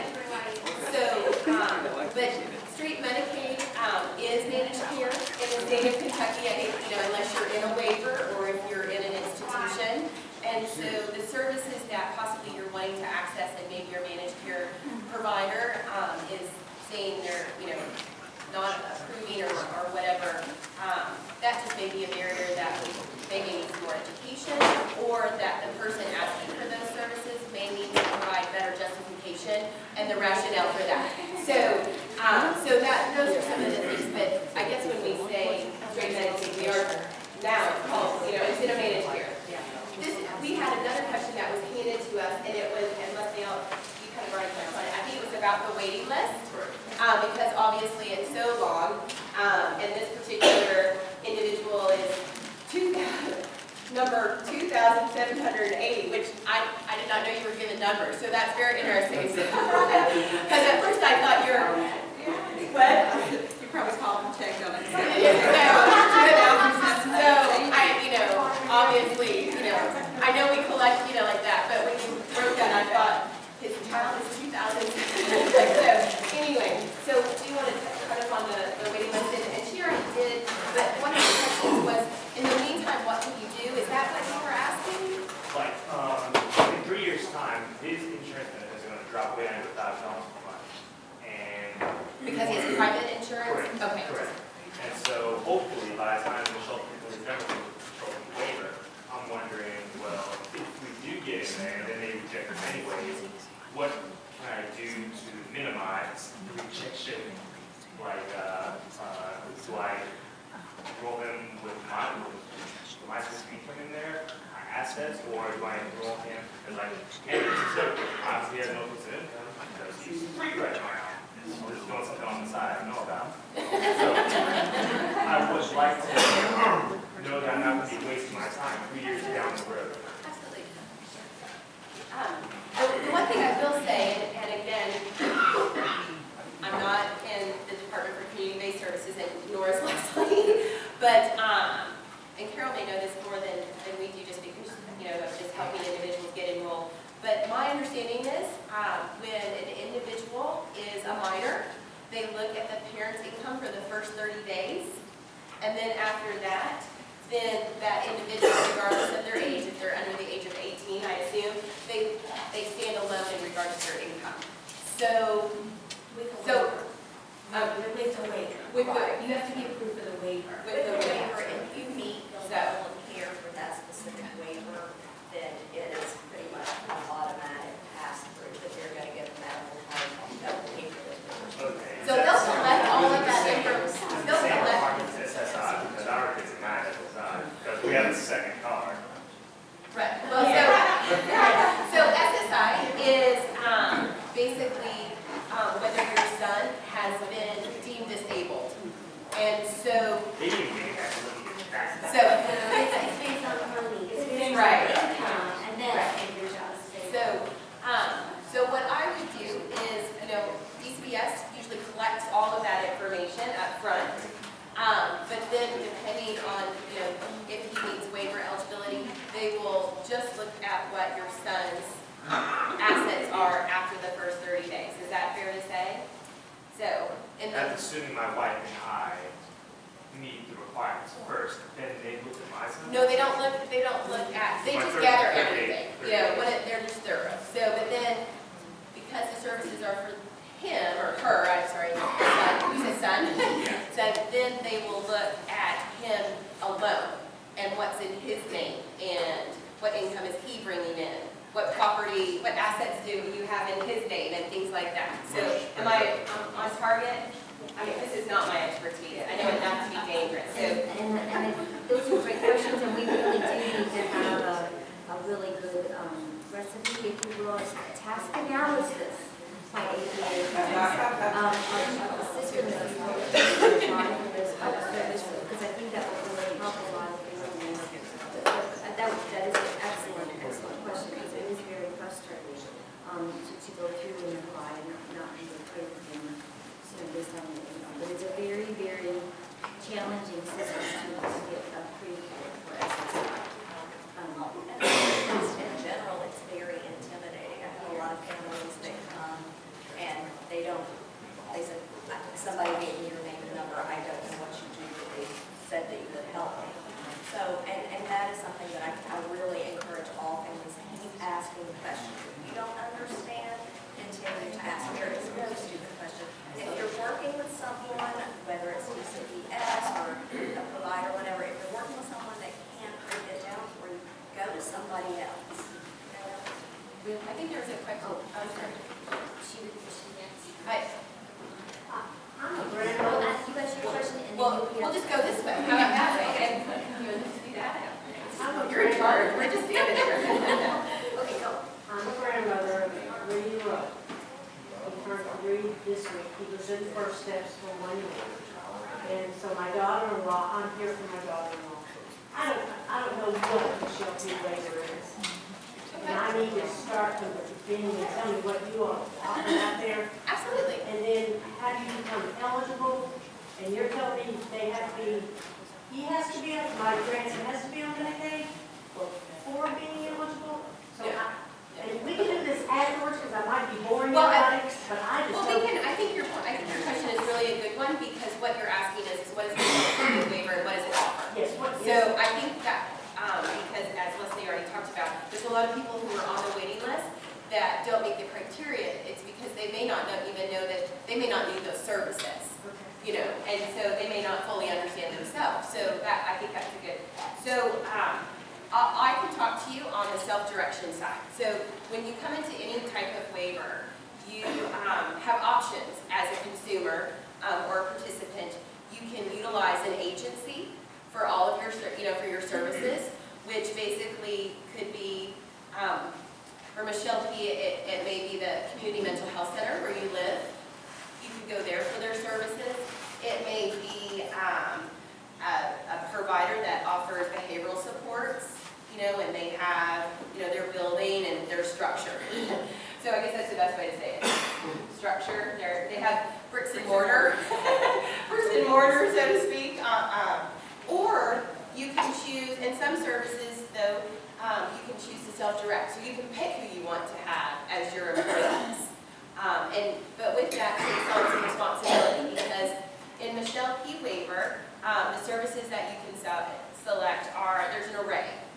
From companion services, make sure I say the right names, because my notes are over there. Companion services, personal assistance, community living supports, adult day training, which obviously a 3-year-old's not going to do. Oh, thank you. Behavioral supports. Well, that's not self-directed. Supportive employment, which is, basically adult day training and supportive employment are to help individuals who would like to maybe learn a skill and pursue employment down the road. We have an attendant care and then respite and homemaking services. So those services that I listed are services that you could hire your neighbor for. They don't have to have professional credentials per se, like the agencies do or the providers. And so they can be hired as long as they pass some background checks, criminal background checks, as well as some abuse registries, things along those lines. And then they can actually, based on what's in the best interest of that child or individual, they can work during the time that you need them. And that's one of the reasons why individuals self-direct is because sometimes the services that they need are from 5 a.m. to 7 a.m. in the morning, and there's not an agency that may be open at that time. Or they need someone on a weekend, and the agency maybe only offers Monday through Friday services. And so a lot of individuals will choose to self-direct and have those employees work when they need them, and that's kind of the whole point of self-direction. With that though, those individuals who are employees, the recipient or their guardian, or they can appoint someone called a representative, manages all of that. So they have to manage their time, they have to turn in timesheets, they have to provide documentation in regards to what did they do during the time that they worked. And things, just like all the providers do, we also require that on the self-direction side. So that's kind of what you can offer for Michelle P. on the self-direction side. On the traditional side, I will let Leslie talk about that, because we don't work in that world. We work with the hands-on services that primarily are taken care of in your own home, and you don't need to go someplace to have those services provided. Just one point, could you speak closer to the microphone? Oh, absolutely. I'm such a loud now. As far as traditional Michelle P., it covers 40 hours of service per week. That is 40 hours of every service, no matter what services that you choose. As far as the bricks and mortar type situation that they were talking about, for example, Cardinal Hill has a day program, a day training center. This prime example of a traditional agency providing day training services. Under Michelle P., like she said, it covers supported employment, it covers day training, it covers CLS, community living supports. That's a one-on-one service where the participant plus one staff will go in the community and work on doing things that are important to, for example, your grandchild, the family, like what's important to them. Are they having problems with appropriate social skills? Or are they having problems with safety skills? So the plan will send you around what you need and provide up to 40 hours per week of those services. Also, behavior supports, an OT and speech, but that's neither here nor there at that point. So that is what we do. From a traditional point of view, you won't always have a say in the staff that work with your grandchild. Now, if you are looking at a good agency, in my opinion, they are going to work with you as much as possible to ensure, what, for example, what qualities would you want in a staff that's going to work with your grandchild? Are they kind of loud and gregarious, or are they quieter? Things like that. So they will work with you and also preferably let you interview and go through that whole hiring process, so you don't just turn your grandchild over to a stranger. It's like, okay, have fun. So there are pros and cons to both.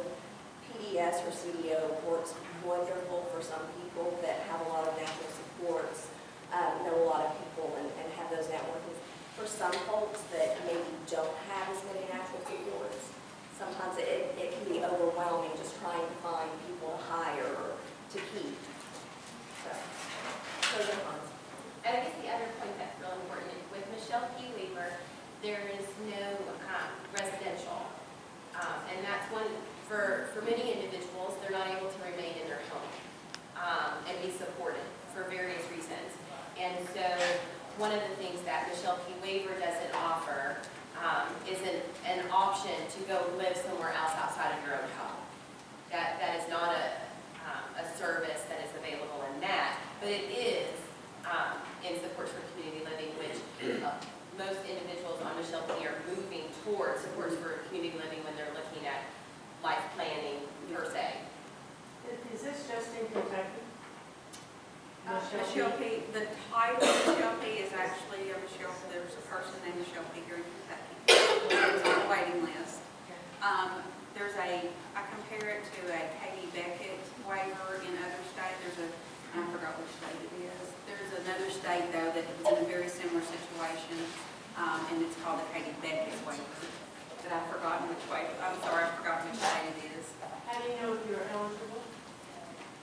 So for the Michelle P. waiver, if you're Medicaid eligible and then you apply for the waiver, the case manager would assist with all your paperwork to send it in to see if you're eligible. You have to meet nursing facility level of care. You have to have documented DD. I'm trying to think of the other things. I might have a list here. Is this on a website? It is. Yes. It is. Is there a phone number on the website? There is. It's on the Department for Medicaid Services website. So if you went to Kentucky.gov and then you put in the Cabinet for Health and Family Services, or you could probably, once you get on Kentucky.gov, and you all can correct me if not, you should be able to just put in Michelle P. Put, Michelle P. Waiver, and then it will take you to the location of where that information is, and kind of the rules and the regulations and the policies, who you could call and ask questions to, is all available. Kind of the things that we're trying to tell you off the top of our head is all there and written down. Well, and also something to keep in mind, if you're pretty sure that you will meet eligibility, feel free to check out the website, but just call your local community mental health center, like in this area it's Comp Care, and say that you would like to make a referral for Michelle P. and someone will eventually, one of the Comp Care center will come out and do the initial assessment. That being said, there is a waiting list, so take that with a grain of salt. That's how you do it. That kind of goes in line.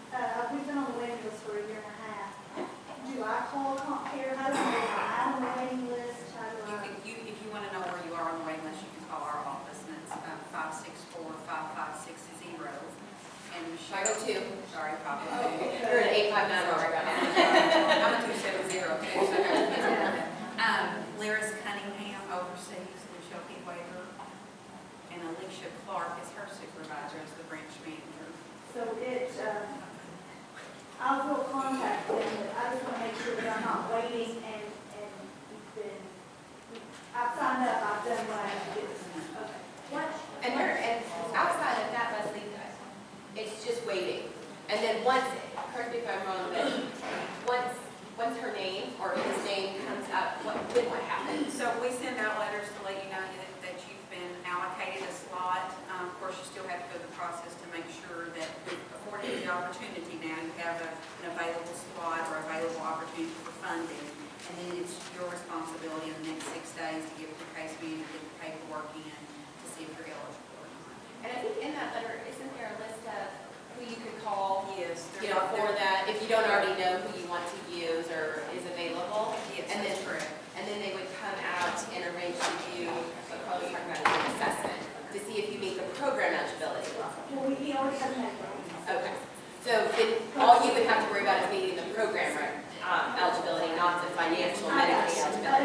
So there's two parts. In any waiver, you have to meet the program part, which is what Leslie and I do, and Carly helps with.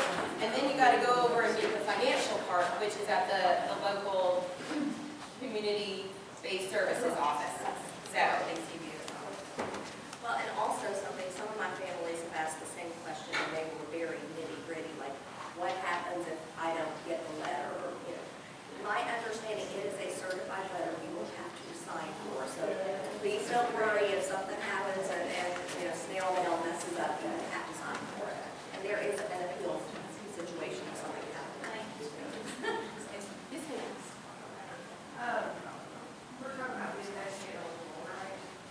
I mean, I'm gonna, in some way with, whatever, see, where it's so few, I don't know, but.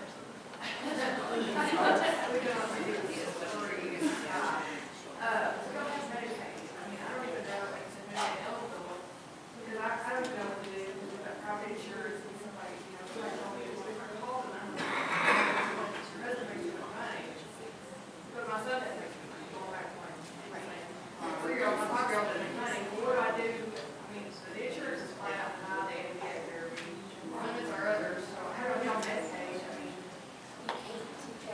So you can apply and get approved for someone that waiver, you cannot have that unless you are financially meet that qualification. And there's a huge gap, ladies, and I'm trying to put it on people, but you know, waiting list, and I hear you're saying 40% of these people on this waiting list are going to meet criteria.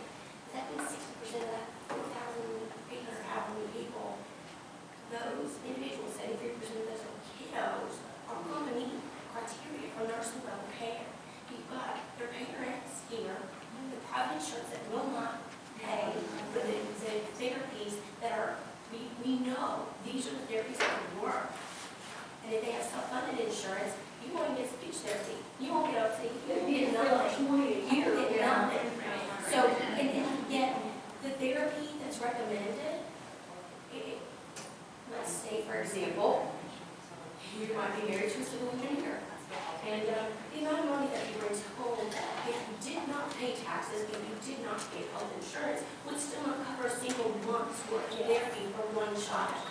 And we understand that. I mean, we know that, you know, the system is, you know, doesn't serve every need at every time.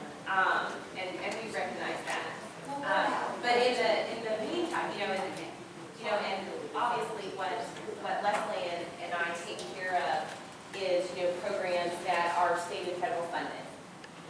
So the criteria for that, you know, has to be met on a financial as well as a program.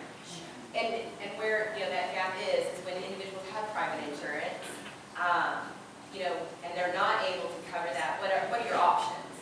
And, you know, unfortunately for you all, you know, most of our programs all have a financial component to it. It's very rare that anything in the state government has no financial piece somewhere in there. And so, and I know, we know that that's a frustration and a barrier for you.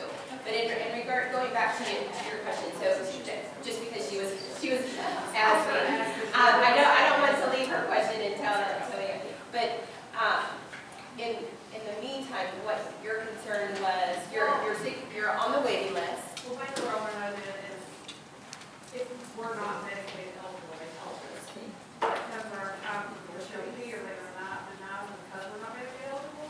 No. So one of the things that, one of the things that I think is really important to remember is the threshold, the financial threshold for regular Medicaid and waiver Medicaid. There's a difference. There is a difference. There is a difference. Now, it's not a lot of a difference, right? But there is a difference. And one of the things that, what I was saying earlier, is that we need to remember is, for the first 30 days, they're going to look at everything. So you may have what we call a patient liability. A patient liability where what we as private insurers know is like a deductible. You may have a month's deductible of a certain amount depending on how much over you're at this amount. And for the first 30 days or that month, right, you have to pay that out of pocket yourself. Then after that is when your minor would stand on their own financially.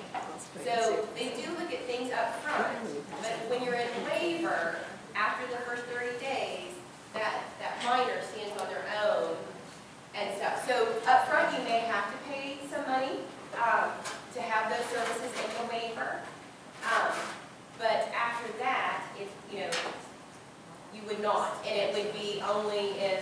your child, some children have Social Security benefits because, unfortunately of a death of a parent, or if their parent is disabled, and so that is their income. And so some children actually do have some income, and so, that may be something that would have to be considered in certain situations.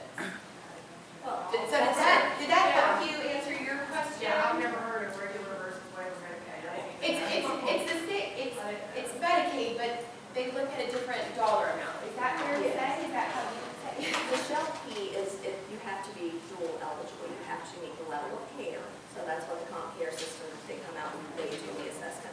That handles that part. They send the assessment off, it's determined, yes, they meet the level of care. At that point, you will be notified, congratulations, you meet level of care, you are eligible for the Shell P. You have to become Medicaid eligible. That's when the Department for Community-Based Services kind of kicks in. This is when all the paperwork also kicks in.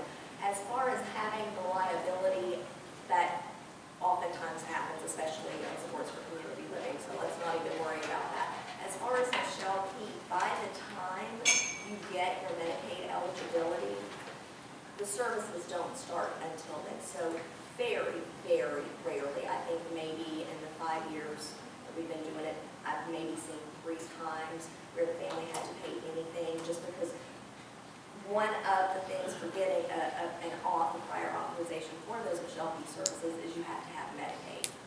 So unless you get a really over-eager provider that goes in and starts without a PA, you'll be fine. So I think what you're saying is the likelihood that you may have to pay out of pocket is very minimal. Maybe. Depends because of the timing of our system. Things take a while, as we all know. Okay, so wait, I cut this young lady off, and so I'm just not sure how we can help you, and what your question is. Yeah, I guess I should rephrase. Is there anything in the works to start addressing those individuals on waiting lists for waivers? I know previously we had, Michelle P. waiver, and we'll let it go over. And so, student, and then we got a new waiver, or the state got a new waiver. Is that what's going to have to happen for us to get? How about a waiver that's aimed towards children, so that kids that need to meet level of care can meet level of care easily? And then what about, let's look at the box. Medicaid is based solely, but if you need a waiver criteria, get Medicaid because that child stays on the system. What about kiddos or individuals, adults, whoever, that are on these wait lists, and we don't go through and say, okay, you do meet criteria. There's no spot for you in the waiver. Here's your Medicaid card. And I think those comments that you're making, when Leslie was talking about where there's a public comment period, those suggestions that you've just made, those are a good place to put those. Would that be correct, Leslie? So those suggestions or ideas, but I think the bottom line, what you were asking is Michelle P. numbers going to expand? Is that, that's kind of, so more people can access it. Is that kind of where you're, right? And I think Leslie can kind of, So help with explain it. Michelle P, with the lawsuit with Protection and Advocacy, it was decided that we would go up to 10,000 possibility of slots for funding. As you're aware, we currently have 10,500 because the state asked us to be able to come up with, in Kentucky's budget, another 500 slots. Now, another piece of this is the folks that are on the waiting list for 500, did I say 5,000? I apologize, 500 slots. The folks that are on the waiting list that are the 73% children, we are looking at avenues to develop a new tool. The waiver was originally intended for the adults that were on the SCL waiver. There's not a tool out there that we're using right now for children. So we're working through, is there a tool? We've got a pilot project going right now. We've had stakeholder engagement and looking at possibly a new tool for a more appropriate age. So all the while we've got, we've got the adults that we use a particular tool with. We also need a tool that would be more appropriate for the children because we're currently using the same tool for both. So that's one of the things that we're working on. I will tell you that we do ask for slots, especially on the ones for waivers that I have waiting list. We do request that is a Kentucky budget approval. So that's kind of where we are.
established the Office of Autism, and so now we have someone, who's specifically looking at the issues of autism and trying to, consult and address us at the cabinet and keep abreast of some of the issues and all of that. So I think Kentucky is aware that we definitely have a substantial problem in regards to the availability of services for individuals with, autism as well as other disabilities and problems. And so we are working toward that.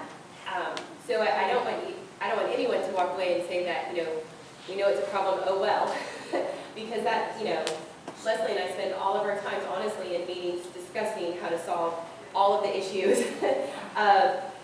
We need more money here, we need to serve these people, we're having, and all of that. And so we are actively working.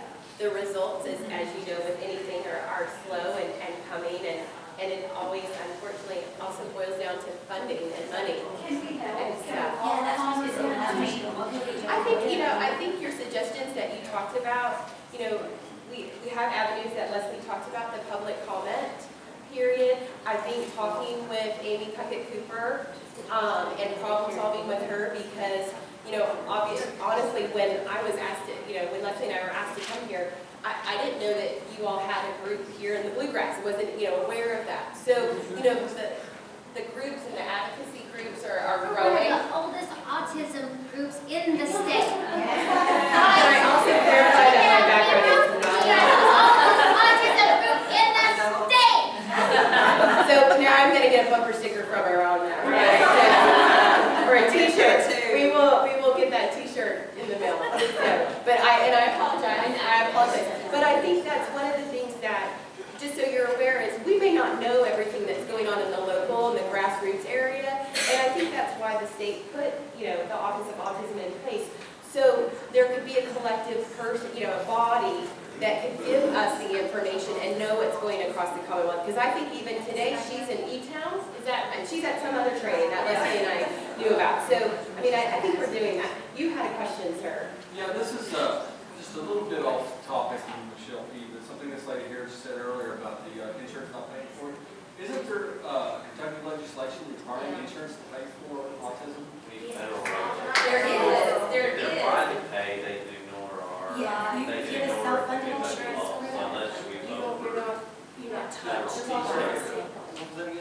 So if your insurance is private pay, like my corporation funds its own, Okay. and Yeah. fund it themselves. Yeah, exactly. Unless it's a federal law, they don't have to comply with it. If they're self-funded. So we need our federal people to back this. Okay. So, But if I have if I go to Bluegrass Family or something like that, they have to follow the Kentucky legislation. it says on your insurance card. Yeah. Contract with that. It says Oh, that's what he said. They can ignore the legislation.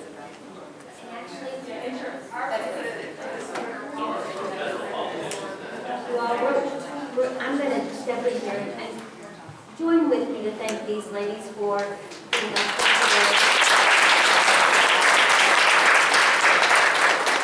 and as a member of one of the oldest, if not the oldest, autism societies, we're a chapter of the Autism Society of America, so don't forget that. But anyway, I want to thank these guys because they're really awesome. It's a hard job. But what they're saying to you all is so powerful, is saying, one, speak up, show up. Because right now, when there's going to be this comment period, make sure your voices are heard and your comments are included in regards to this waiver. Because it's very, very, very important. It's a big deal. So thank you all so much for being a part of this. Very quickly, Waiver is absolutely the best thing, but there are other things, other resources, other things to do outside of the Waiver. There is the Kentucky Early Intervention System, First Step. Again, none of these things are great, but something's better than nothing. Check with your school system. It's supposed to go 0 to 3 first steps. After that, the school system picks up. Your local comp care centers, they have state general funds for people with intellectual and disability. And again, like I said, just advocate.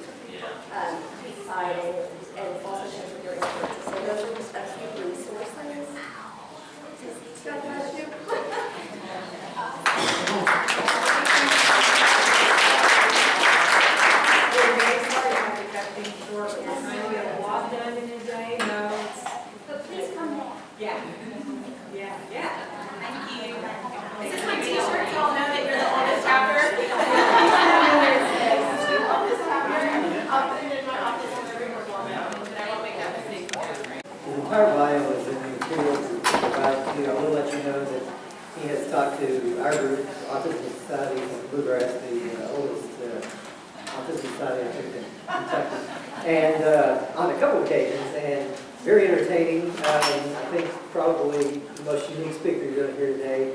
If he does anything like he does the times I've heard him, it'll be somewhat interactive. It looks like he's brought a few toys for you guys this afternoon. So, ladies and gentlemen, deal with it.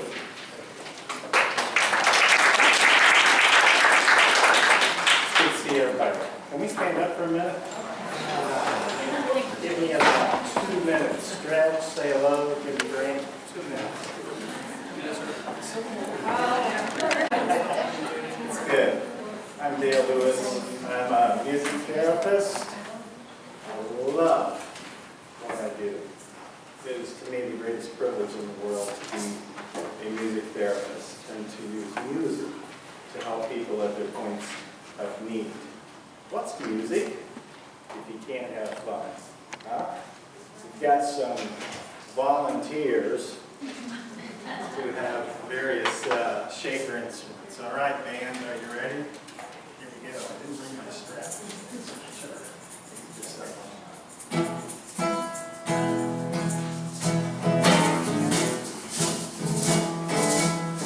You got it. Really good. Pick it up. Everybody needs time to say hello. Everybody needs time to say hello. Everybody needs time to say hello.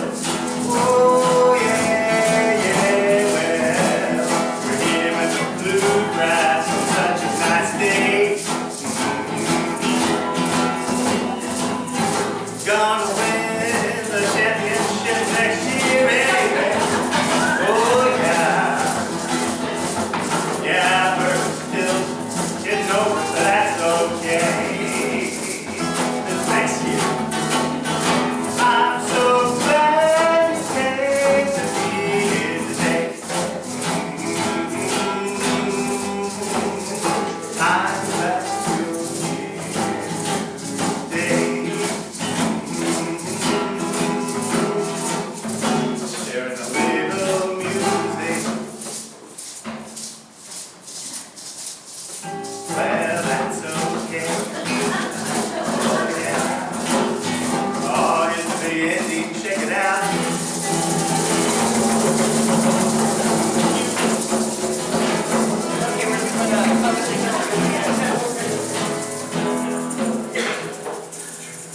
Oh, yeah. That's my presentation. Thank you for coming. The rest is just semantics from there. No, really, it's good. Thank you for being here today. I always consider it a privilege to share. I'm not a good speaker. I love doing music and I love working with kids. How many are familiar with what music therapy is? What is music therapy? Anybody? Raise your hand if you've not heard of music therapy or how it works. And that's fine, okay. Yeah, that's good. Let me do the little bit of rundown here, a little bit of spiel about what music therapy is. Is that better? Okay.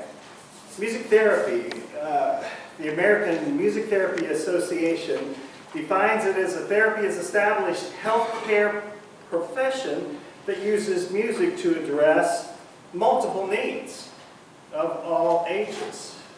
And not just in a general way or a shotgun approach of, I hope I play something that makes you feel better. Rather, very highly prescriptive to the need and to the individual. It has clinical and evidence-based use of music interventions, accomplishes individualized goals within a therapeutic relationship, and performed by a credentialed professional who has completed an approved music therapy program. Music therapy in the state of Kentucky is at a bachelor level at U of L. And then any music degree that you have, if you want to go on at the graduate level is offered at UK. And that's in its 5th year, the program at UK, so we're glad to have that. We go through quite a bit of schooling, and we are also required to have approximately 1,500 to 2,000 hours of supervised clinical internship. So it comes to about a 6-month internship. At the end of that, as with most professions, there's a credentialing process. So we are national certification. We are working, and with Michelle P. presentation that prompted me to say, we are working nationally to help the state of Kentucky, all of our music therapists, to change over to licensing through our state legislation.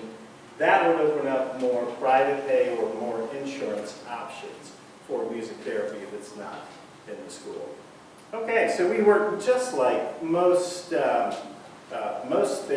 do. We have a referral, we have a full assessment that we do planning, implementation, and documentation.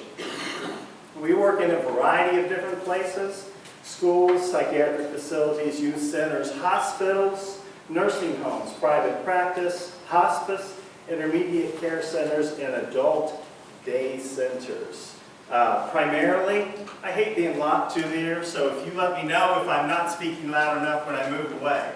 But I really have enjoyed the opportunity to work in medical music therapy. I have worked in Louisville in oncology. I have worked hospice for quite a number of years. And then most currently, I'm in my 4th year back working in the schools again. And I work contracting to Fayette County, and I work with special needs children. Some of your children I have worked with and do work with through the years. And I see them right in the schools. I take my big cart and all of these instruments that we have, and I work with them individually. Now that is to target school goals, learning goals. And primarily we have so many children with autism. That will be the focus of my presentation today. However, I do work with all disabilities. So it is across all disabilities on that spectrum, and then all across the autism spectrum as well. It's really quite interesting what we are able to do. Based on all of the research, music therapy started in 1950 through the VA. Doctors hired musicians to play for returning combat soldiers. They were finding that it not only boosted their morale, which is what they wanted, but it was creating shorter stays in the hospital. They were also using less pain medication. And from that prompted a whole line of research. And what's this whole effect of music to the whole person, to the whole body, mind, emotions, movement, every part. And we all know that music does that for us. We might use it to motivate us when we're exercising. We might use it to relax and chill. We might use it for memory. When we hear a song that was way back for me in those high school years, and I think, oh yeah, those are great times. Or family memories. You know, songs that are special to you and connect to possibly a loved one that you've lost. The power of music is endless, and it's huge. So, very much in a little thimble, having said, what we do is take the power and the effect of music, and we boil it down, and we apply it to those needs very carefully. It's like our medicine bag as such, and we apply it to those needs. And it may be as minute as a type of a beat, a type of an instrument. How far two notes might play apart from each other. It might be that minute. How loud, how soft. all of the elements of that music. We assess, we plan, first of all, and then we assess what type of an effect that's going to have on us attaining that goal, getting the response to that music. Because we all have responses. I loved our little setup. I was watching, especially our players. I think our players, you get more from that, our shakers and our drummers as we went through. But it totally changes the feel and the beat. I was watching everyone's faces, and I love that part because we're all connected together by the beat, by the sound, by the music in one moment. So the effect of it is awesome. Okay, so we practice in a lot of different places. Just a little bit more about certifications. Well, how do we do that? Well, some of the interventions that we use. We might do lyric reading. We might go through and do what's called a read-sing intervention. I might take, if I'm working with a child or adult with autism, for example, on a book at their reading level, and they might be awesome readers. They might be able to just read the words really, really fast, but they're maybe not comprehending what they say, or what they're saying. So I use pacing, and we take it rhythmically, and I use voicing. I might tap a drum as we go along and keep that pace slower so that what they're reading, they're able to comprehend just a little better. Or someone that's more complex or more advanced in their understanding. We might go through, what do these words mean that we're doing in that? Dancing, rhythmic movement. We might need to do some relaxation. Interestingly enough, if someone is in crisis and really upset, it's not always the best thing to just start playing really soft music to try and calm them down. It's better to meet them first where they're at, musically. So if somebody's really upset, I may start with the drum, and we may both just be drumming away because that gives them expression. That's me telling them, I know where you're at. I hear where you're at. And then I might start slowing that and bringing the volume down and bringing that slowly down until we get a calm. I might go the other way if somebody's very, very down and sad. I might do something that would be a little softer, a little bit slower, and slowly build that up until we are at a more elevated mood. So there's different ways that we can use it only, not just relaxation, but as well, bringing them the other way. Okay, vocalizations, verbalizations, expressive speech. I'll get into that just a little bit more specific in a moment. Songwriting, personal recording, drum work, breath work. Deep breath, bringing things in. Being able to calm ourselves.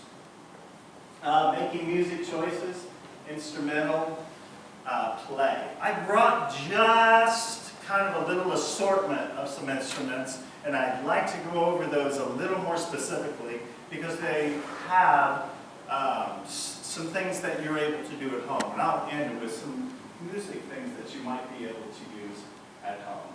All right, music for cognitive needs. And as I said, music affects all of who we are. Our thinking, our movement, our moods, our speech, our memory, every part. It helps with organization of thoughts. The latest research shows that music is not only processed on one side or the other of the brain, but it's on both sides of the brain. And the latest PET scans are showing in simultaneous research with live music. And you can actually see these neurons firing, that it is able to go around damaged neurons and pathways in the brain and create new routes, even we are starting to see development of new speech centers as the result of that, around even damaged speech centers. So it is amazing. But because music is so ordered, so rhythmic, and the way that our brain processes, it helps us to then transfer that order to our thoughts. It helps us to capture those thoughts and be able to sequence them or reference those in a little bit more organized fashion. It provides concrete, multi-sensory stimulation. Here's an example. When we were doing that song, most of your senses were going and being affected by that music. Your visual, you were watching what was going on, especially those that were doing the shakers. Your motor was going on. Your mind was going on. It was processing the sound. Your audio was processing. You were processing the beat. Everything on all of our senses was being stimulated by that music.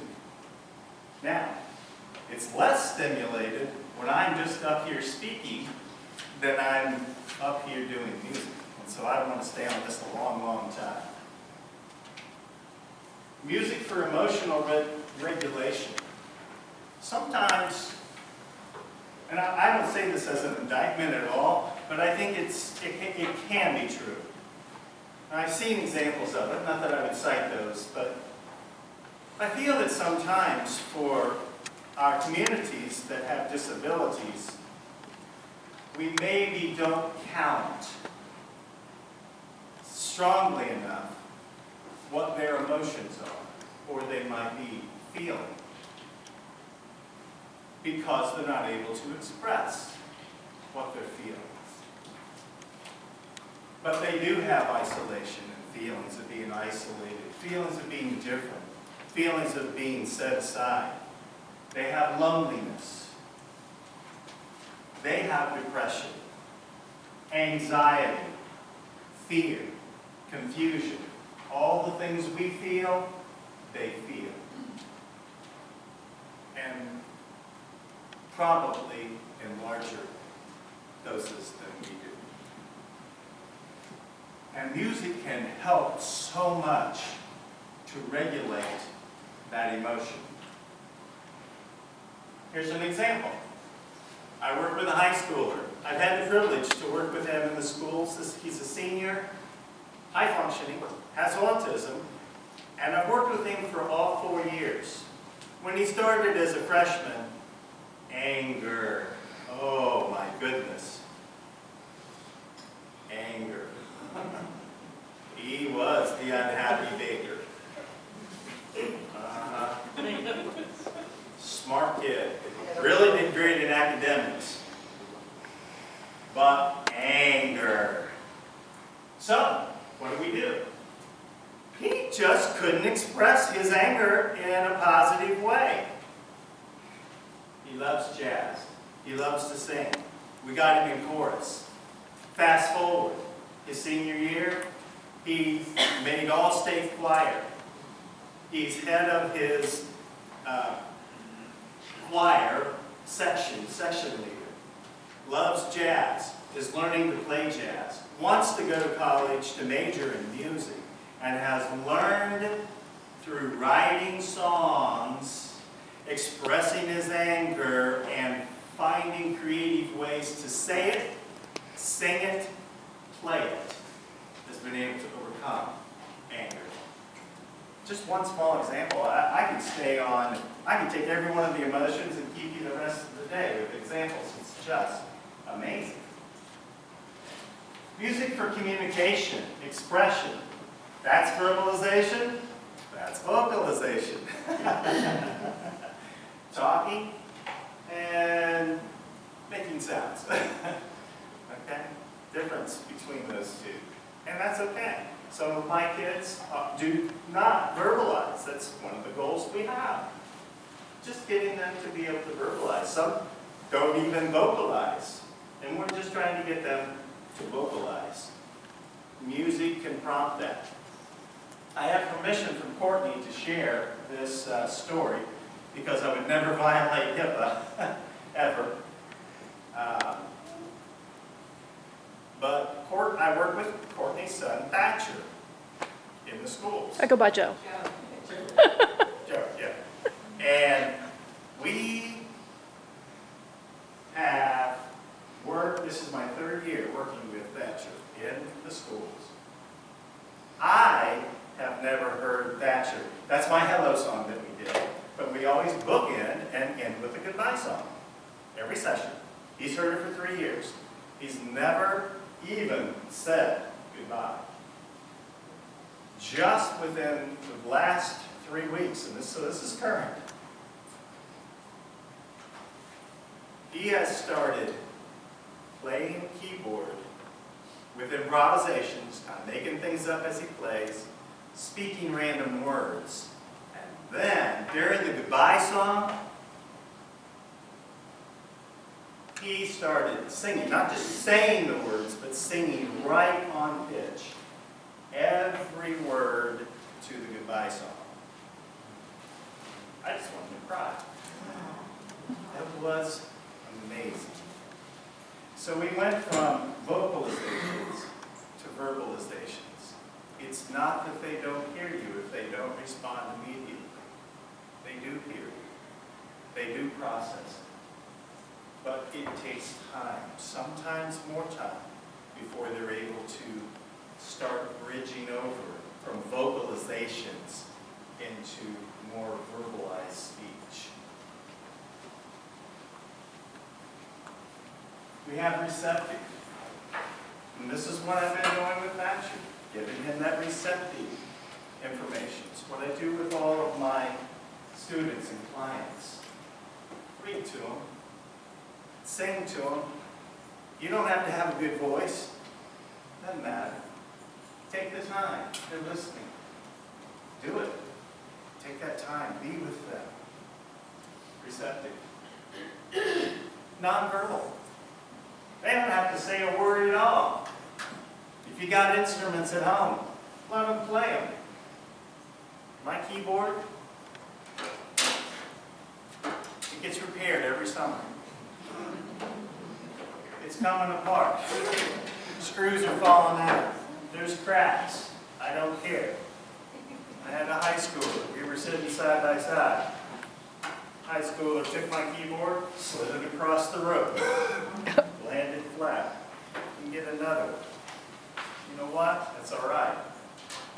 Let them explore. Let them play. Let them express. Because oftentimes, and as much plan structure, and I'll go back to the example with Thatcher, as much plan structure as I have had in approaches, what broke through was this. This was Thatcher.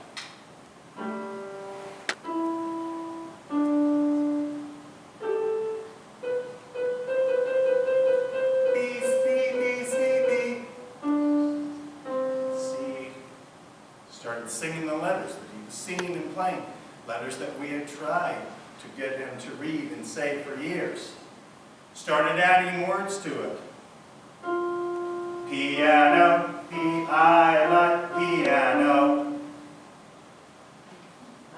Just amazing. Let him play.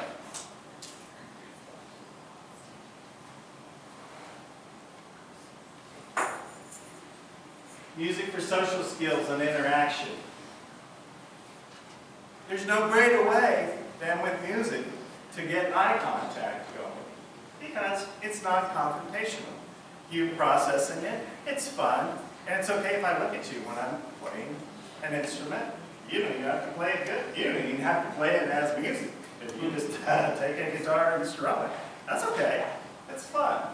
Or sing without an instrument.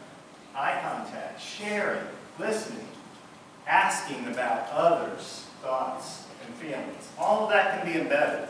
I know that in the schools, our speech therapists especially create social stories about proper ways to interact with other people in social settings.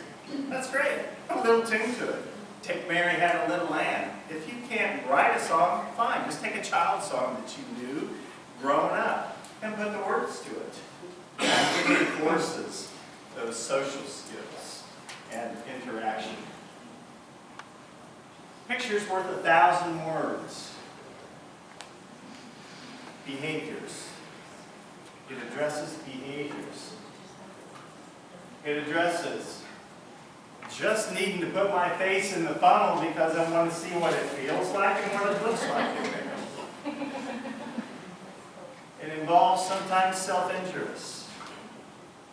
It involves stacking all of the cans very neatly because that's how they need to be. It involves lining up all of my cars in a nice long row. Or needing to cover my ears because there's too much sound being processed at one time. And I'm just filtering. I'm not trying to hurt your feelings that I don't like what I'm hearing. I'm just trying to filter it. I'm having a bad day. I'm laying on the floor and I'm having a bad day. Who doesn't? That was me when I found out how much taxes I had to pay this year. Ask my wife. So you had a bad day. Yeah, everybody does. Give them some latitude. Give them some space within reason, within balance. Do you understand? All right, here's some music activities. And these can be with individuals or with groups. And this is really great. Sing with them. Play instruments. These hand instruments. Who's got my Easter egg shaker? Yeah, she got this. Yeah. Let me take both of those. I know. I'll give them back, maybe.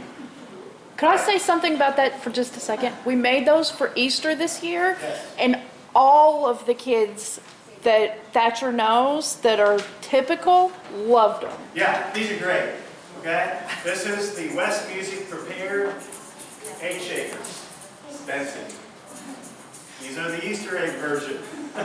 Take an Easter egg, open it up, the small half, fill it with Beans. no. Dry split peas. I've tried rice, I've tried beans. Love the sound that dry split peas make. They're $1 a bag. Okay? It's cheap. Electrical tape, you can go color or otherwise, keep it on. It's actually better. Okay? That's just a cheap instrument that you can have. Now, if you are able to afford some instruments, these are professional drum heads, sound shapes, they're called, by Remo. Every one of them is an individual drum. I've had them for 12 years. You can beat on them, they all have a different sound, of course, because they're all different sizes, but they're stackable and they're fun. Sound shapes. Right, I need a volunteer. Somebody who does not. Have you ever played music before? No. Come on up. Good. I don't want any experts up here. These are tone bars, okay? And I've set these up. I'll let you face the audience. We're going to do that here. And I've laid these out in a blues scale. Here's why I've done that, because that song that we started with is basically in blues. Scales, and anything she plays is right. You can't mess up. So, what's your name? Shanetta. Beautiful name. Here we go. We're on. All right.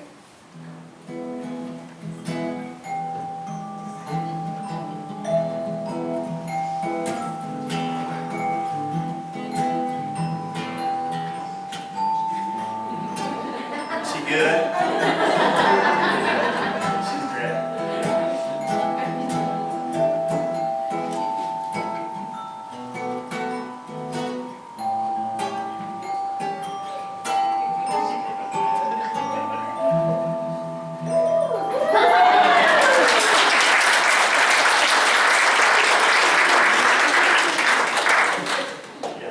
find our CD in the back.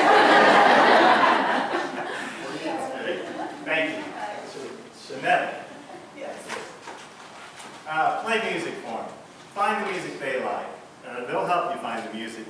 I just figured out on typing goals with my kids why I'm having to get them to stop using their thumbs. They all want to do thumbs on the keyboard. They got mom's iPhone. That's really easy. Using the thumbs. Yeah, recorded music. They'll get on your players and they'll find what they like. Songwriting, simple or complex. Just make it easy. Sing to them about their day. How was your day today? What did you do? How are you? So look at you. The read sing. Relaxation time. You know, use music for relaxation at bedtime, bath time, or beyond. Ha ha, get it? Bed, bath, beyond. I'm joking. Moving on. Dance, rhythmic movement, and this is in your on the Easter eggs. That's something you can use, or with scars. You know, some don't like rhythmic sounds. Move around with scars. Movement with scars is great. These resources are excellent. All of them are excellent. This one, I just asked you. I need one more volunteer.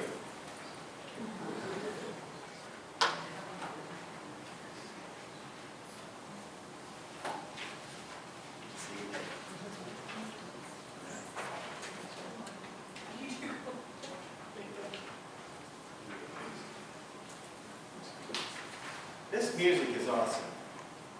And this is the Wackadoodle Volume 1. And you go onto that Boomwhacker site. This music is color-coded. Okay? And it has letters, and I've laid out my keyboard. You flip it around, hold it up so you can just glance, and you can come up later and see. But I've just put colored Avery label stickers on it that correspond with that. So, the individual can read that by the letter or by the color, or if they're a more advanced musician, it's actually on correct music notation. So it's really cool. You can use this if you have a keyboard to do that. This is a little colored xylophone. It has those same colors laid out, and they can play it on the xylophone.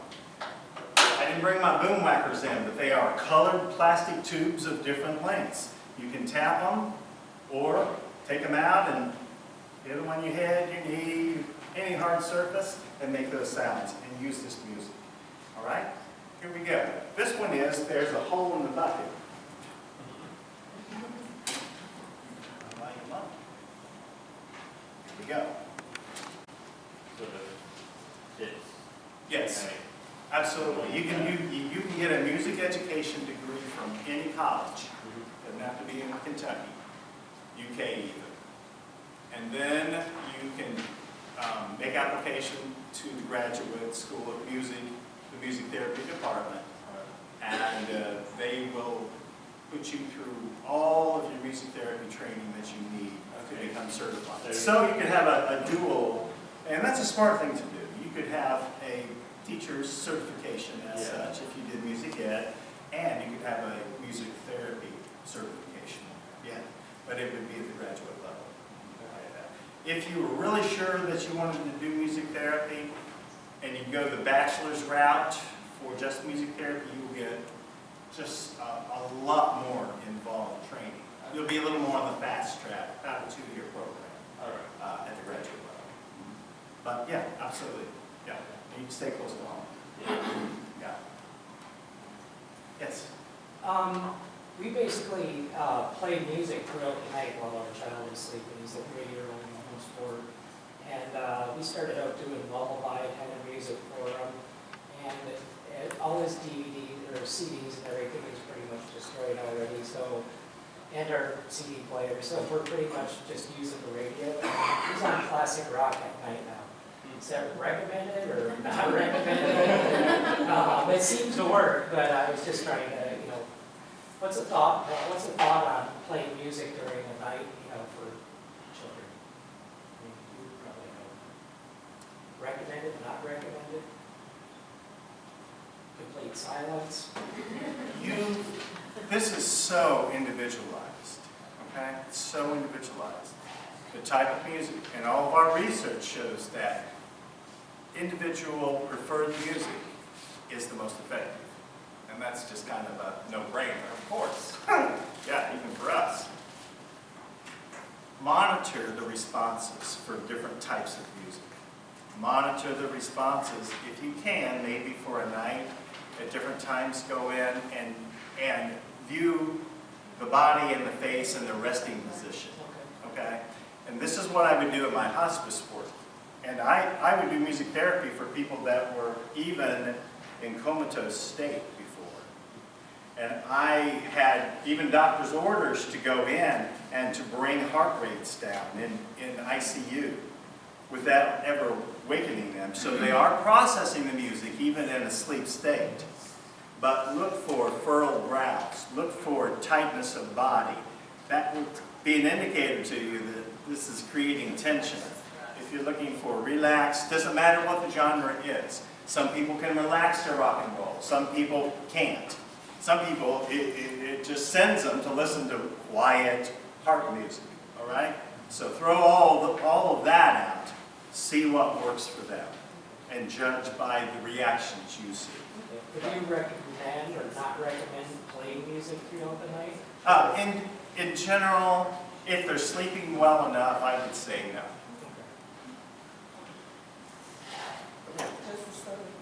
Our son is very much like the example you said.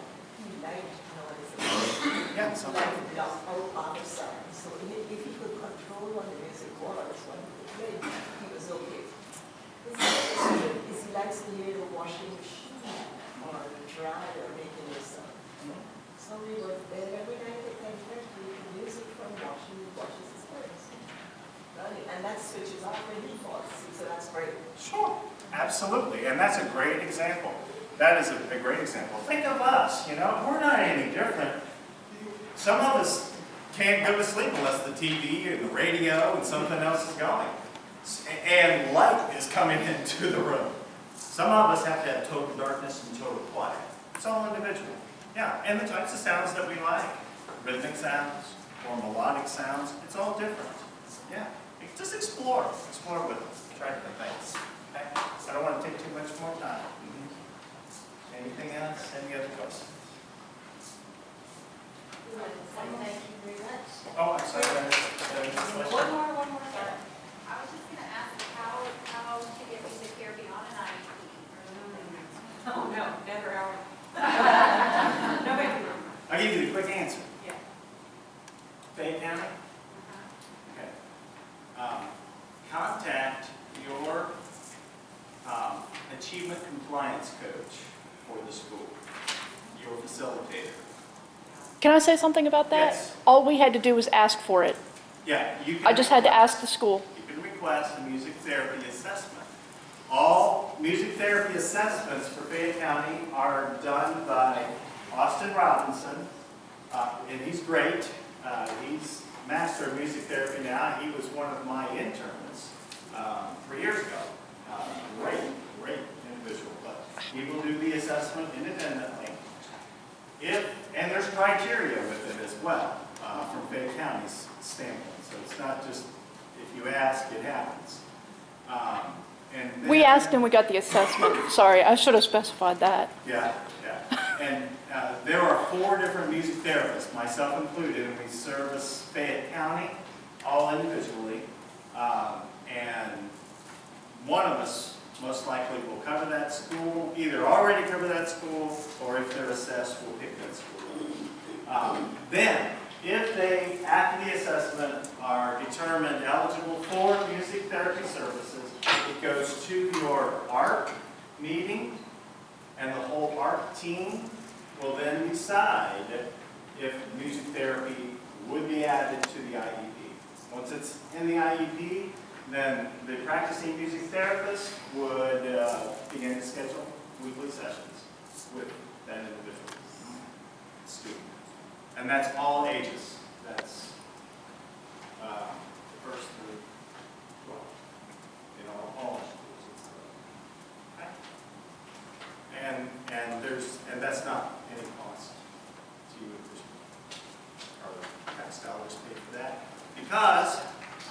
Music therapy is considered a related service by the IDEA Act. Just like PTOT speech, music therapy is. And we have to thank for that Oliver Sacks, who's recently parted, but yes, it's amazing all that he did in his field. That's from Fayette County. Now, yes, you can request it, but if it's not been implemented, there's a whole introductory process that needs to happen for another. Well, county. Yeah. To my knowledge, there's no one in Garrett County right now, so it would have to be presented to your special needs coordinator for the county and be established. But yes, it is. In Lincoln. And we are looking into it because what was discouraged, we had a couple of first grade teachers turn down, take off the lights. They're there, they don't ever come on for all Christmas lights and lamps in the room. And they began playing first thing in the morning instead of just music going for soft music. So as the first grade students are coming in, it's calm and quiet in the classroom. They pick up a book, the backpacks away, they sit down and they're reading. So it's not only is it for the special needs students, that everybody is really helping.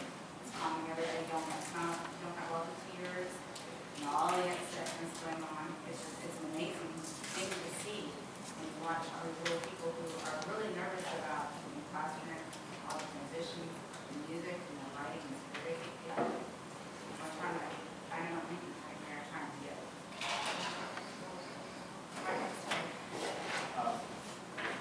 Thank you. Great questions.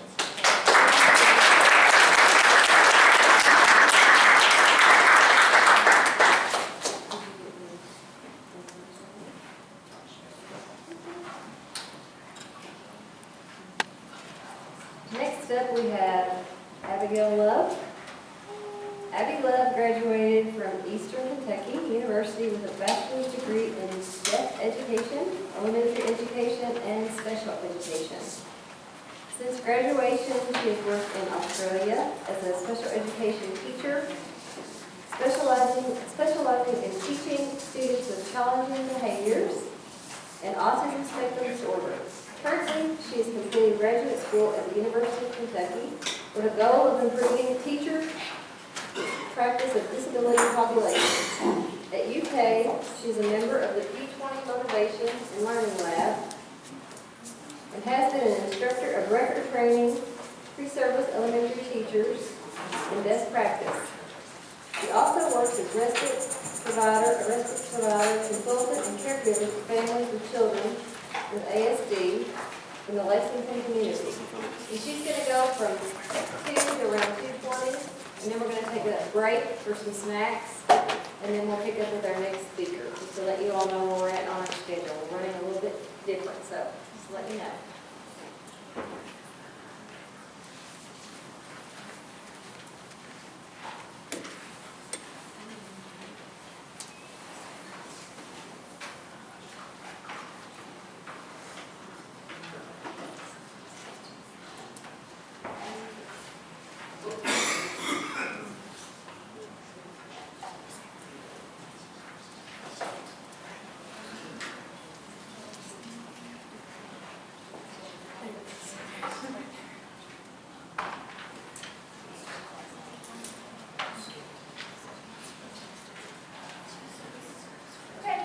Introduction. I appreciate the opportunity to come and talk to you today. That background covered me well, but right now I just want to talk to you about why I'm here talking about visual support. So I'm training as an educational psychologist, which just means I can research any area that I find interesting. So I'm researching how to improve best practice for teachers, and specifically with the population of autism spectrum disorder. And that's because I was a teacher. I worked a little bit in Madison County, and then I moved to Australia, and I worked as a teacher there. And I just saw a need for making sure teachers are getting the research, and parents and families are getting the research that all the researchers have. So this is one of my favorite topics to talk about.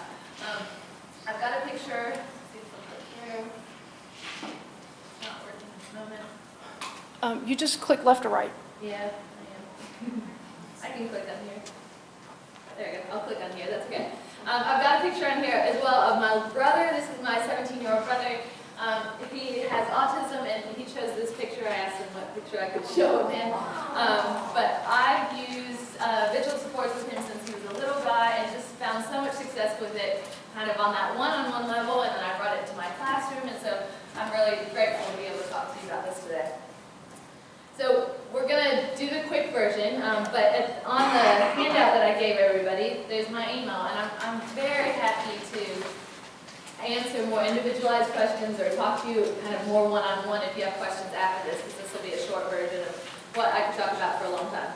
So we're going to answer what's a visual support. I want to talk to you about how I can help and why it might help a child, and how can you make one. What I'm hoping to do as well is empower you to make these at your home. They're not something that has to be done at school, has to be done by a therapist. This is a very easy intervention, very easy strategy that can have some big impact.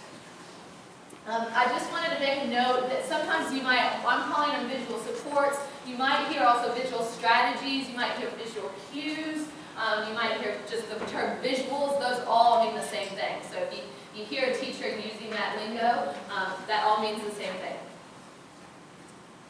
So first, before I get into specific kind of different types, I wanted to make you think for a minute about how we all use visual supports every single day. So think about how it's whether you use a schedule or a calendar. If you're shopping for something, if you look at an ad and you're looking at the pictures instead of reading the words, if you're making a recipe and you hear, maybe you call your mom and you say, can you tell me how you make that recipe, and you don't quite remember, but she writes it down for you and then you can go back to it. Those are all visual strategies. Anybody's had the pleasure of doing anything from IKEA, everything's done in pictures. That's a visual strategy. So I just want you to think about how often you use these supports in your daily life, and then think about kind of how that can translate to your child. So you don't need to read all those words, but just look at the underlines. So think about like how if you attach notes, checklists, menu. I'm one of those people, when I look at a menu, I'll probably make a choice if I can see the picture, depending if I can read the word. Okay, so if you can see it, you can make better choices, you have more comprehension. So that's just kind of generally talking about the population as a whole. When we're talking about visual supports to support students with special needs, I'm talking about lots of different things. So I'm talking about pictures, written words, gestures, objects, visual boundaries. So like if there's a piece of tape on the ground, this is all included. Schedules, labels, timelines, scripts. What I'm hoping to do by showing you this list is that it's not one thing. It doesn't have to look one way. It's just something visual. So instead of me talking to you, it's something that I'm adding. Okay, you can do it together with speech, or you can do it by itself, but it's that addition of something visual. And they're used across settings. So one misconception I've found when I've been talking to parents is that this is something for school, so a school schedule. But really, this is something that can be used across home environments, therapy environments, when they go to grandma's. And the neat thing about using it across environments is that it stays the same. So if they've got a visual support that you found really works, and it goes to school, and it goes home, and it all is used for the same thing, that child finds that consistency and then understands what people in their environment are asking them to do. Even if I look different than the teacher, than grandma, than the babysitter. If we're all using that same consistent material, it really helps lower anxiety. So it's any tool, any symbol.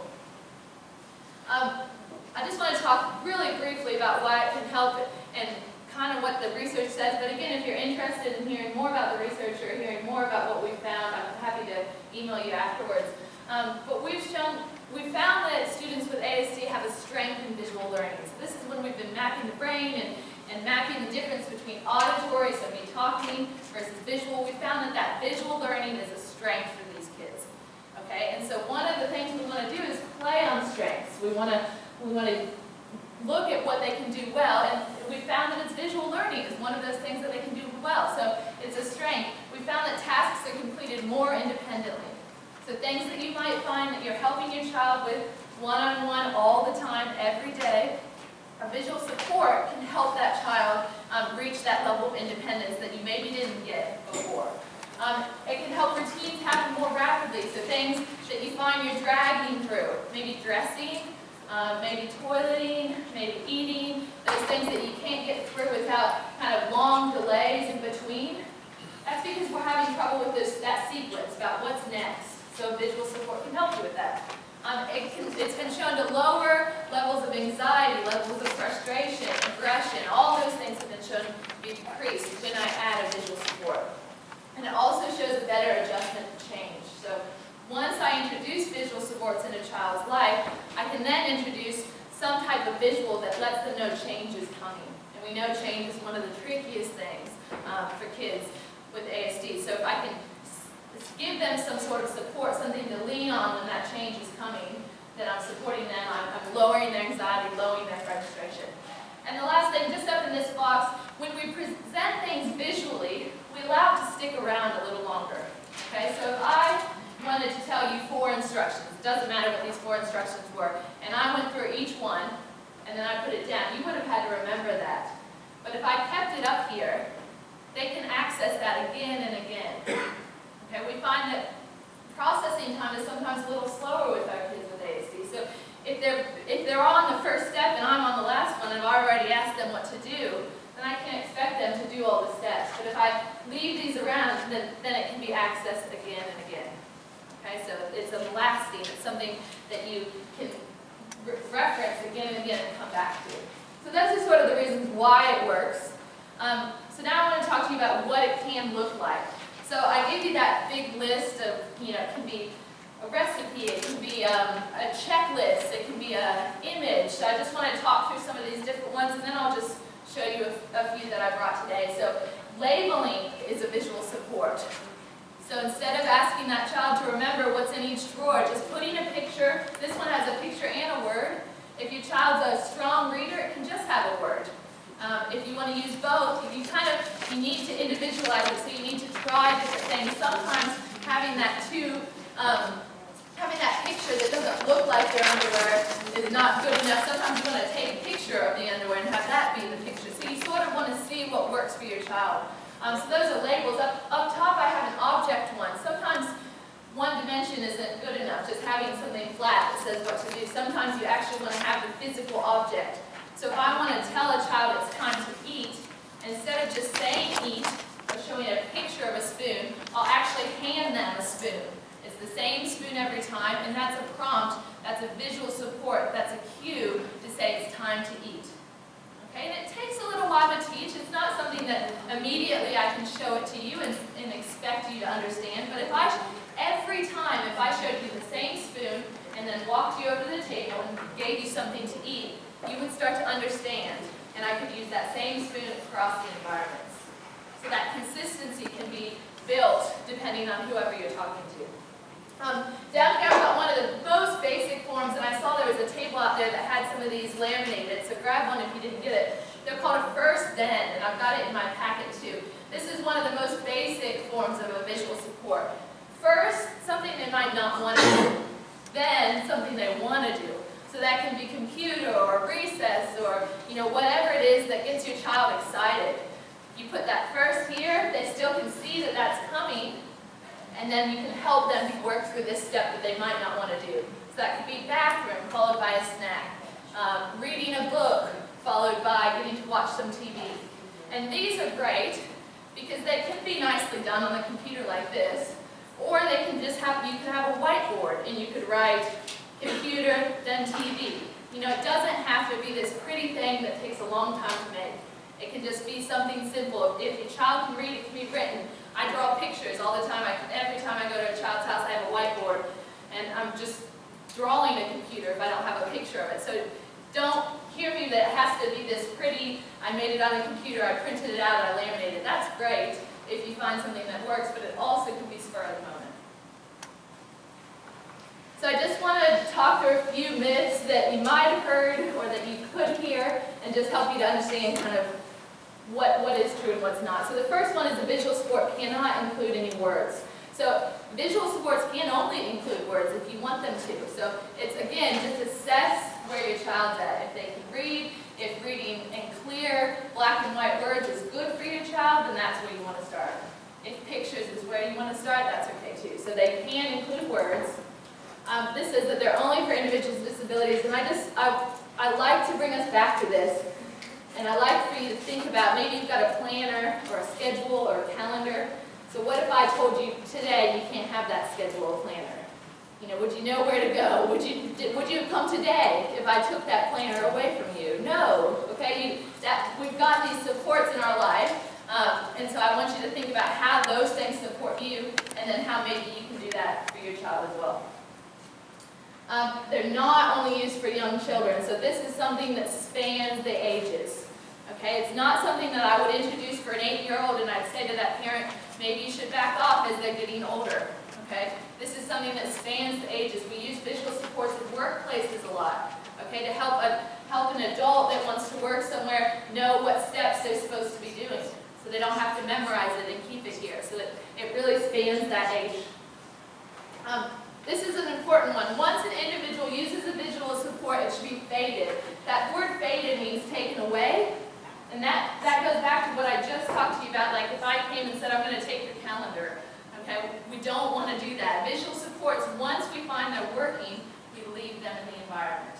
Okay, and there's that tendency. I've made that mistake before too. I had a child that I had a few pictures that were helping them understand what to do in the bathroom. And he learned the steps that he was supposed to do, and then I stopped bringing the visual, and he went right back to those bad steps that he was doing or not knowing what was next.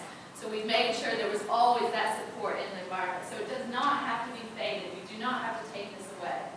Okay, we want to leave that there, as even if you don't see the child looking at it, the steps, or touching it anymore. Okay, that does not mean that they're not attending to it. So we leave them in the environment once we find they're working. Next one is the visual support is hard to make, and that's something that, again, I can talk one-on-one with you since we don't have a whole lot of time today, but very easy to make. Okay, this can be word and clip art if you want. If you want something more advanced, I put one of the links on here was the boardmakeronline.com. That's the one teachers use a lot. It uses what we call PECs, which is picture exchange communication, which is the pictures you'll see. Kind of those standard pictures that you'll see in a lot of different things. Those are PECs. And Boardmaker Online is something that you can use to make those. So you can do that if you want, and I'm happy to walk you through those steps. But again, it can just be clip art. It can just be your camera. It doesn't have to be high tech. So we said, yes, you can make one for sure. So some supplies you might want to think about gathering if you wanted to make it.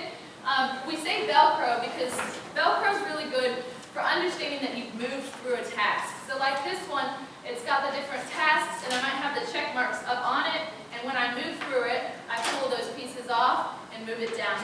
That tactile, that moving the pieces works really well because, again, it helps a child understand that I've moved through that step, especially if it's a step they don't want to do. So we say Velcro is kind of that first go-to. Laminator is great. You don't have to laminate it, but then it lasts. Okay, then they can chew on it. And they can drop it in the sink, and then you still have it. So laminating is nice.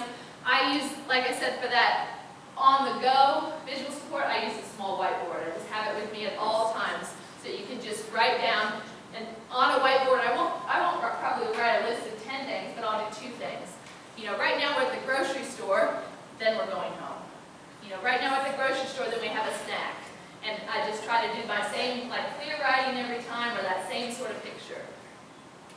The pictures, like I said, can be clip art. Real photographs work great. That is a little more time consuming, but they do often work great. So if you find your child's not responding to things like this that are that generic kind of picture, try real photographs. The PECs that I talked about already, and then objects as well. So it can be those 3D objects if we find that not responding to like the flat, the 1D, the 2D.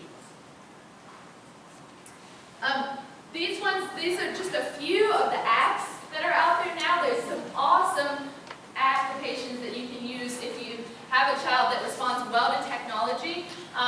There's one called a visual schedule planner. There's iPrompts. If you're interested in these more, I'm happy to email you kind of the larger list with the actual links to it. My Pictures Talk is one of my favorite ones. That's where if you click on a picture, it'll show you kind kind of a video with it or words with it, and again, they're visual support. So it's a visual form of a schedule or a task or a sequence.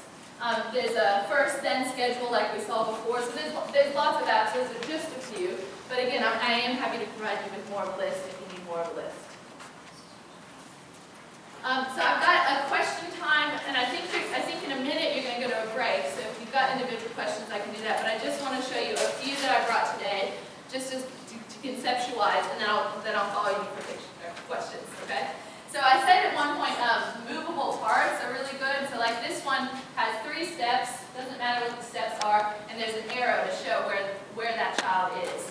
And again, that moving through steps is a really, really good thing for our kids with ASD, because it's hard to sequence, it's hard to move through things they don't like. So having those movable parts. So this is just a little arrow. This one's a button, so it's a little bit stronger, will last a little longer. What you might notice on this one, I know it's far away, but it's got Spider-Man at the top. The cool thing about making a visual support is you can put something on it that will draw their eyes in. So I've got, you know, a little boy that loves Dora, and it's got some Dora stickers on it, because that'll make him look at it at first to begin with. So his eyes will go in, and then it'll help him to see. So this is one of the ones I use a lot. It's just got 2 steps. On the back, I keep all of the text I'm not using, and it's just got a 1, 2. It's got our pictures at the top. This is what we're doing, George. When it's done, it goes away. This is what's next. Okay, so it's just simple. It can be more than that. As you can see, it doesn't look orderly, but it works. It keeps him calm. It keeps him knowing what's next.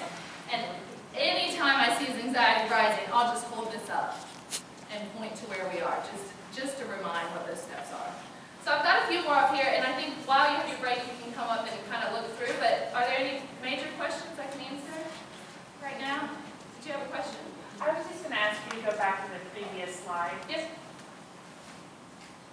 I have a question. Yes, sure. On the ones where you're talking about the tactile movement. Yes, yes. Am I moving them, or am I having the child move them? That's a good question. So while you're teaching it, you're moving it. Okay. So until they understand the steps, you're the one that's moving it. Unless you feel like you can start right in with asking them to do the move. The idea, though, is that they work towards independence, so that they're moving it. Because the idea with visuals is you start by giving it something for them to understand the schedule, but you're working them towards being independent with those 4 steps. So you start by modeling it, then you can do a hand over hand, and then kind of do you do any permanent visual supports? Like I do one that's just plastered on the bathroom wall and it's always there and it never leaves? Yes, yes. So like a sequencing of a bathroom step of what you do when you go to the bathroom, yes. It stays there, never leaves. The same one gets put in the school bathroom at the end. Okay. So then I would have that same identical one in all the bathrooms? In all the bathrooms, yep. And you're just referring to it, and really make that effort to make it individualized. So if you know your kiddo likes Spider-Man, stick a picture of Spider-Man. I've used, instead of 1, 2, 3, 4, I've used shapes for kids that love shapes. So a square, a triangle. So instead of saying you're on step 2, I say you're on step triangle. So you speak their language, and that's why I didn't give you too many examples in here, because they really, to work, they do have to be individualized. You want to pull back the words if they're not strong readers. You want to put the words back in if they are. I think this is genius. We wanted to say thank you. Thank you so much. Enjoy your break. If you all have any more questions, feel free to ask her. Y'all can have a little break. There's food in there. There's a little snack. Feel free to get another drink. Feel free to use the restroom. We'll just take a 5-minute break this time, okay? And then we'll get started on our next speaker. Says that she can counsel and practice with anyone who has feelings issues and still can help. Would you like a bracelet? And so she works with the Commission for Children with Special Healthcare Needs, and she's going to talk to us about some of the information and resources available at the Commission, and some of what she does as a dietitian with the Commission who works with kids like ours. Meredith?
Good afternoon, everyone. My name is Meredith Evans again, and I have the pleasure of working for the Commission for Children with Special Health Needs. Now, I know I'm the last speaker, but I promise you I'll give you at least one thing new, hopefully, that you didn't know before you had this presentation. So let me get started. So at the conclusion of this presentation, hopefully you'll be more aware of some of the common nutrition concerns that you're probably living with that are, pretty prevalent with autism spectrum disorders. You'll be able to identify some nutritional interventions that are commonly used with ASD. And then I'll go into briefly, not a lot of heavy research, but just kind of tell you where we are as far as what they found about the effectiveness of those treatments. So, how many of you have ever heard of the Commission for Children with Special Health Needs? Right. That's why I'm here. We are like the best kept secret in the state. We are a state agency. We work out of the Cabinet for Health and Family Services, but we are a specialty clinic, and we're located in 12 different cities throughout Kentucky. There's one other dietitian that works with us. Her name is Amy Turner. She works in the eastern part of the state, and then I cover the western part of the state. So we're pretty spread out, but we love what we do, so we don't mind the travel. A little bit more about the commission is to be eligible, the resident has to be of Kentucky. We cover birth to 21 years of age, and they have to have a condition that is on our eligibility sheet that's responsive to some sort of a medical intervention. And we also have a sliding scale fee. So, you could have zero income to pretty well off, but we do have a sliding scale. Some of the services that we provide, one, of course, is autism. But one of the things that makes us unique is we're kind of like a one-stop shop. We have nurses, social workers, dietitians, physical therapists, speech therapists, you name it, we have it, we can refer. But we also have the point of entry for Louisville area for First Steps. So we work really closely with First Steps. And in our specialty clinics, like for example, our cleft lip and palate clinic, a person traveling from say Western Kentucky can come to our office and see a surgeon, a plastic surgeon, an orthodontist, a dietitian, a social worker, multiple professionals all in one day. So that's one of the unique things about our clinics. I work really closely in the autism clinics, as well as neurology, cerebral palsy. We have a variety. I said that we're located in 12 different offices. However, if you're in the Prestonsburg office and there's a service that office doesn't provide, you can always be referred to one of our offices that does provide that service. So that's one of the unique things that makes us really special. And that's why I like to get the word out, because a lot of times families don't know where to go to get that information. So I'll talk a little bit more about our autism clinics. As I said, we're multi-interdisciplinary. So we have access to a psychiatrist. We have, we have a psychiatrist, myself, social worker, speech, behavioral therapist. We have a lot of interdisciplinary programs to help your child. We have just started, we initially did diagnostic clinics throughout the state, and now we're starting medical clinics. They're mainly in the western part, but there are some here in Lexington, at the Lexington Commission office. Thank you. So that's one of the unique things about our autism clinics. And at the end of my presentation, I'll give you contact information that if you want to contact someone in your area about, possibly, coming to one of our clinics. So, when we talk about autism and feeding, 46 to 89% of children with autism have feeding challenges. It's really pretty common. 90% are picky eaters. Children with autism and feeding challenges, they're at risk for other things because they have a limited diet. And of course, the big concern is the GI issues, the gastrointestinal problems that sometimes come along with eating and, and autistic children. So some of the challenges that I see that are very common are medications may increase their weight depending on what they are, or decrease their weight and appetite. There's food and drug interactions that might interfere with the absorption. They have such a limited diet, so they might have low vitamin D because they don't play outside a lot. And of course, weight management is always a challenge. You have picky eaters, you have kiddos that just don't want to eat. So there's just a lot of challenges that we have to work through. And of course, allergies. Identifying the allergies that might be interfering with their nutrition intake. And the biggest concern that I always hear about is the GI symptoms, the constipation, the diarrhea, stomach issues, and abdominal pain. Those are some really common things that I see that I have to work with a patient's diet in order to get them to feeling better. So a little bit more information about the GI issues. They're reported in 23 to 91% of children with autism compared to typically developing children. And they may need medication like Miralax. I see Miralax all the time. But sometimes they might need a little bit more stronger laxative. Most of the time I always start off with encouraging them to drink 6 to 8 glasses of fluid and eating fiber-rich fruits and vegetables. But sometimes that just doesn't work. So they might need a little bit more of an intervention.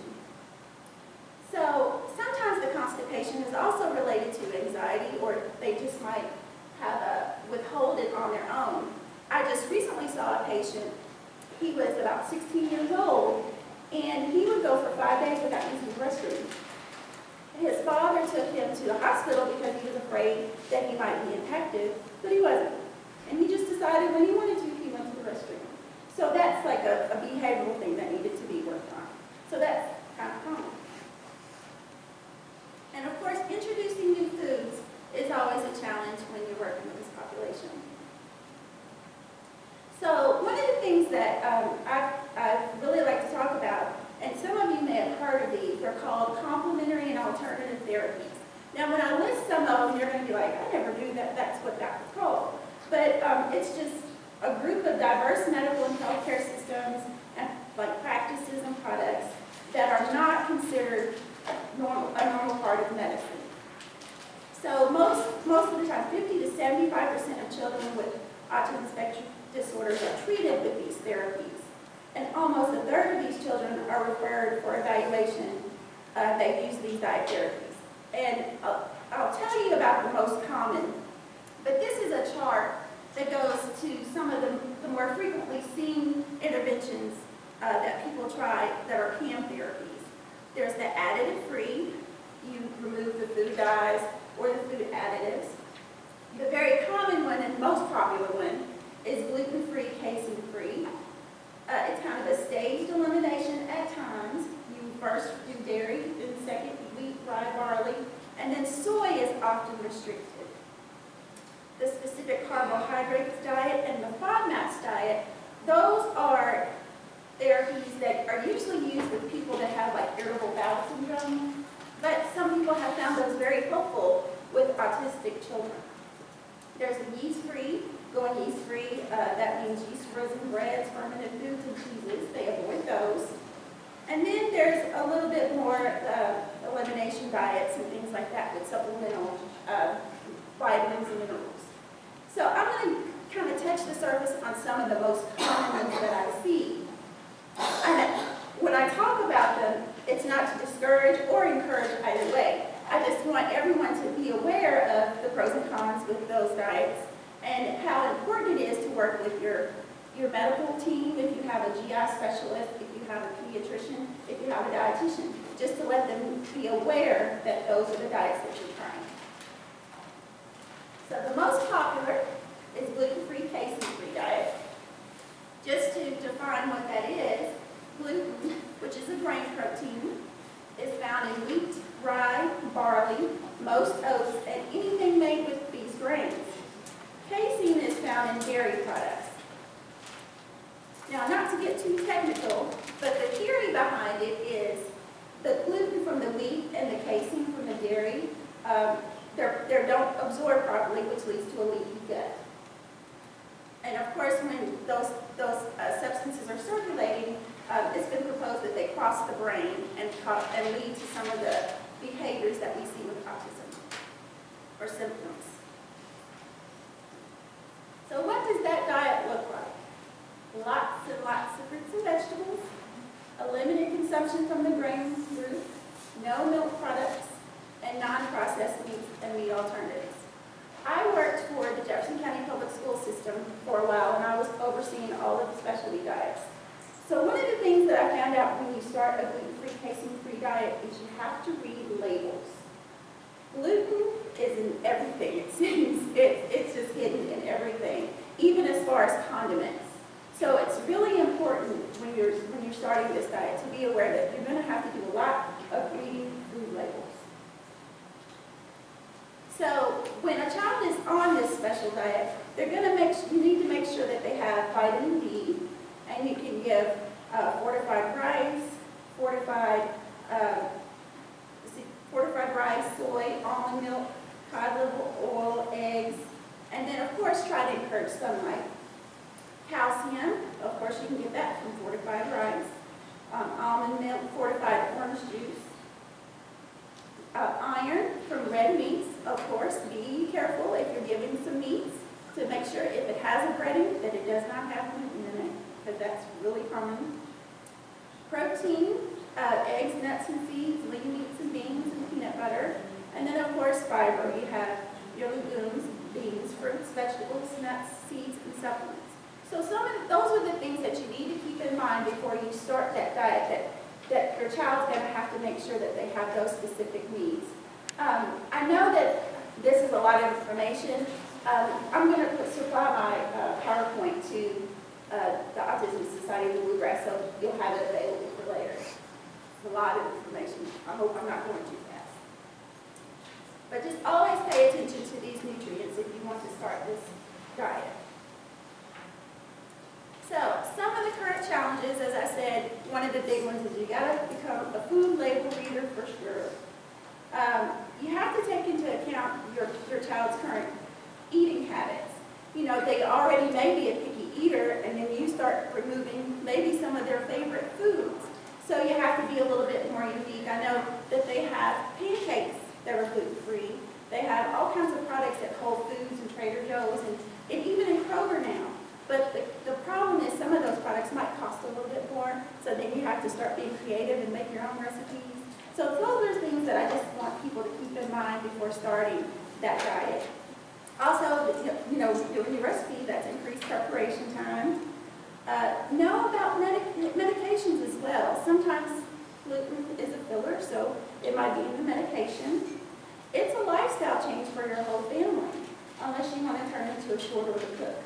So your whole family is going to have to start, you know, doing a little bit differently, because it just makes a child accept the food better if everybody is doing it.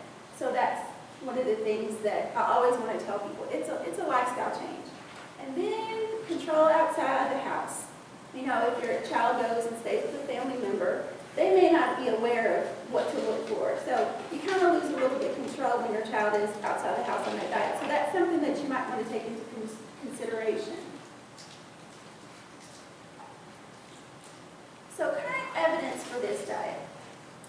There was a review conducted in 2008, and it really didn't find a lot of good evidence to support the effectiveness of this diet. Currently, there's 2 additional clinical trials going on. So it has not been endorsed as a primary treatment for autism spectrum disorder. But again, there have been families that really speak highly of using this diet. So, and sometimes that might be due to they may have an underlying GI issue that by removing the wheat, it helps. So that's just something to keep in mind. So these are a little bit more specific about these diets. They're a little bit more complex. The specific carbohydrate diet was developed by a researcher mainly for inflammatory bowel disease for people that have IBS. And then there was a woman named Elaine Gottschall that worked with her who wanted to help her daughter with her GI problems. So this diet is just based on the theory that eliminating some of these carbohydrates can reduce inflammation and make a person more comfortable. So it wants you to have a healthy gut environment.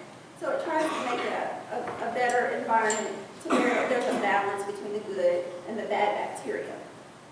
So this diet works by you have to avoid certain sugars, and then you have to limit a number of foods and then gradually add them back in. So it's kind of a slow, gradual addition and elimination and then addition back in to kind of get that balance back. So some of the foods that are allowed in this diet, of course, vegetables, but you can't have canned vegetables. Legumes, there are some legumes that are not allowed, and I'll go through those on the next slide. Unprocessed meats, poultry, fish and eggs, natural cheeses, homemade yogurt, fruits and juices, nuts, peanuts and shell, wheat tea and coffee, unflavored gelatin, mustard, vinegar, and saccharin are allowed. Go figure. Foods not allowed, of course, sugars. Those are some of those specific carbohydrates. Most importantly, high fructose corn syrup. That's not allowed. All canned vegetables, all grains, starch and vegetables, canned and processed meats, dairy, canola oil, candy, and chocolate. So, you see how this would be challenging for a child to start. It kind of takes away all of the stuff like the French fries and the potatoes and the candy and all of that stuff. So these are things that you need to take into consideration before starting this diet. Now, the current evidence for this diet is it's been around for years, but there hasn't been enough study, of course, to say this is a primary treatment as well. So I always say, if you're going to try this diet, work with the registered dietitian nutritionist, and she can kind of guide, or he can guide you through the process of, picking some foods that your child would accept, and making sure that their diet is balanced. How many of you have heard of the FODMAP diet? It's kind of getting a lot of popularity here lately. These are sugars and they're polyols that are poorly absorbed in our small intestine, and they remain in our digestive tract for too long. And of course, they kind of disturb the balance in our stomach, and that's what causes some of the symptoms that come along with the GI issues. So this was another diet that was originally, used with people that have IBS. So you see all those big words. I feel like I'm going back to biochemistry. Fermentable oligosaccharide, disaccharides, monosaccharides, and polyols. FODMAP is a little bit easier. So I went ahead and gave some examples of what those terms really are. A disaccharide can be found in milk, and of course they kind of can lead to lactose intolerance. A monosaccharide is found in fruit. Fructans and oligosaccharides are, they're malabsorbed in the intestine. Galactans and oligosaccharides are found mostly in beans. And then the polyols are found in some fruits and vegetables. But mainly they're carbohydrates, and they're just not absorbed very easily. So I'm going to go into talking about what you need to eliminate to do this diet. No sweeteners, no dairy, rye and wheat products. It's really similar to the gluten-free diet. And then beans and legumes. Here is a list. Look at all those foods to avoid or limit. It's quite a few. So again, if you choose to do this diet, it's really important to work with a registered dietitian nutritionist or someone that can kind of guide you through this process. And of course before your pediatrician about this too. Because if he has those labs and your child might be limited in some valuable nutrient, you'll know why. But there's some suitable foods for the low FODMAP diet. Of course, fruits and vegetables. There's a common theme here. Fruits and vegetables are Italian. So fruits and vegetables, staples such as meats, fats, and eggs. Artificial sweeteners that do not end the word all, O-L. That's sugar alcohol. And then, of course, lactose alternatives, butter, hard cheese. And then grains are oats, gluten-free products, and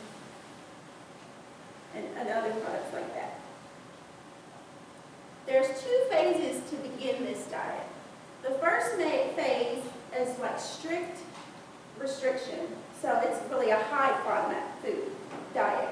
And it's followed by for 6 to 8 weeks only. Then an expert registered dietitian nutritionist should be consulted for a review of how you're going to start that. So it's a 6 to 8 week process.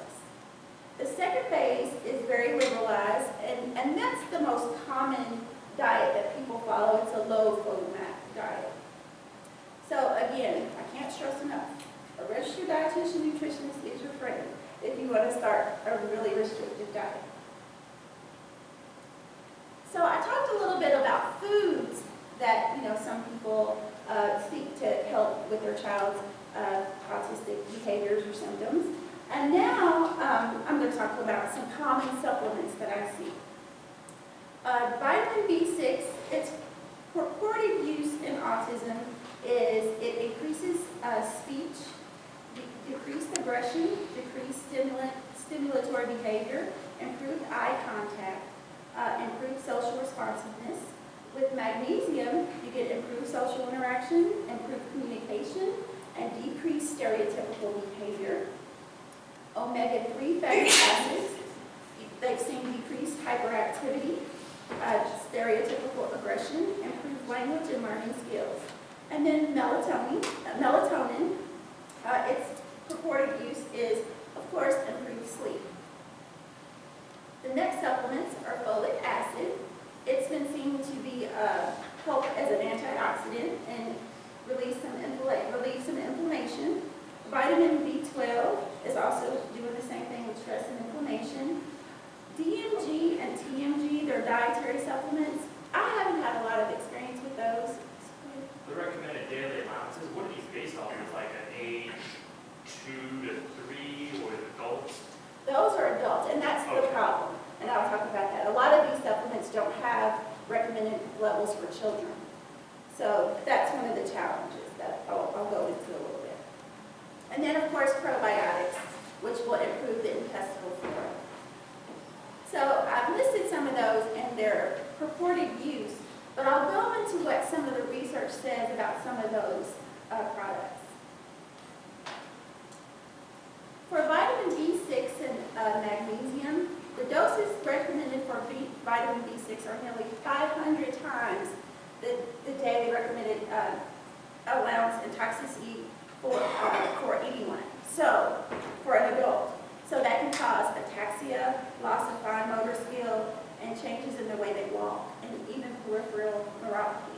So some of those recommended allowances probably would not be very good for your child. I mean, it could be very detrimental. And then vitamin B6 combined with magnesium, there's no evidence to support that use as well.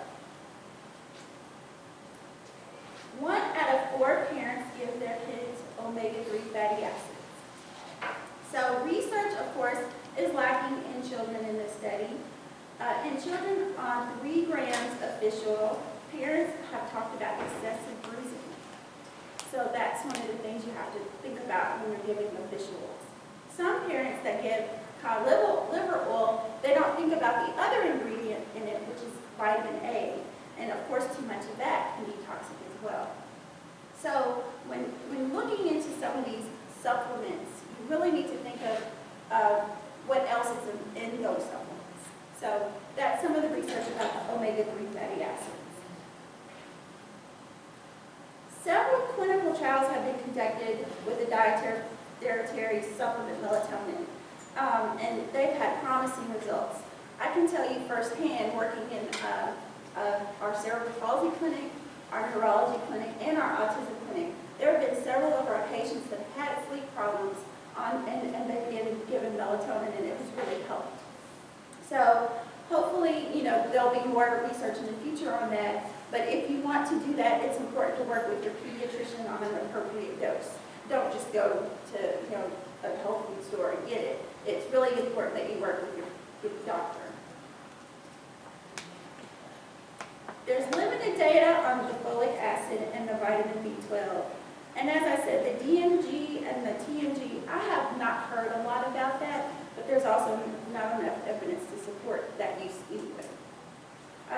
There's specific research has been targeted about probiotics. That's the new in thing. And so it's not specifically for children with autism, but hopefully there'll be more studies that come along. I've seen a lot of patients that have had success using probiotics. So I think it's worthwhile, to use. You can get your dairy food. Of course, always include adequate fiber and fluid to meet your child's needs. So hopefully, when I talked about those diets, you heard me say it's really important to work with your medical team and register dietitian nutritionist. I know there's lots of Facebook groups, there's lots of websites that are available that have a lot of information. But before you go and try some of those therapies or strategies, just talk with a health professional and see if that's perfect for your child, if that will fit your child. Because, if you start with a restrictive diet and you start taking, food out of your child's diet, it's really hard to get that back in. You might have to end up in feeding therapy. So, if a child is already a picky eater and then we limit it more, it can really cause you some more challenges. I was talking about, picky eating. I don't know if a lot of you are aware, but there are feeding clinics or feeding therapy professionals in the state. I'm aware of, there's here at Cardinal Hill, they have a feeding therapy team. As well as in the Louisville area, there's the Weisskopf Child Center, and they also have a feeding team. And they work really closely to provide intensive feeding therapy with a child to help them improve, how many foods that they have.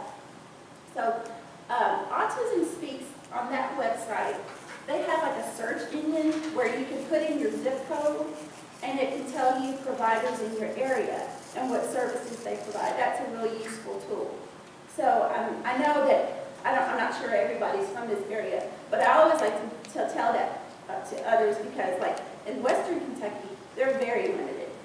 A lot of times they have to go to Vanderbilt and Nashville to get intensive therapy. So it's just use those resources. I'm sure if you contacted Cardinal Hill or the Weisskopf Center, they could probably refer you to somewhere else close to you as well. Back to the commission. If you're interested in learning more about the services that we provide in the commission, here are some of the offices in the West that have those clinics. Peggy Tishner in Owensboro, Janet Harper in Bowling Green, and then Debbie Davidson. And that's mainly, we just have a medical clinic. The doctor is Dr. Burns, and he comes and does those clinics. And he also does the clinics in the East. There's a diagnostic clinic in the East, and that's in Somerset and, of course, here in Lexington. So if you contact either one of those, any of those offices, they can help you and give you information on how to be eligible to come see people at the commission. You might just see me, depending on the day and the region. So, here's some of my references. I also have some general guidelines about autism therapy, nutrition therapy. These are pretty generalized tips, but I like to give them to you because it's just something that you can try. You need to offer as many different foods as possible, especially fruits and vegetables. Show your child that you're enjoying eating healthy. I'm so guilty. Sometimes I'll eat something I'm like, ooh, and then all my son's watching and I'm like, ooh, this is yummy. You have to mirror the behavior that you want to see. So if you're not eating vegetables and fruits, your child's not eating vegetables and fruits. Eat together as a family. Routine is really important.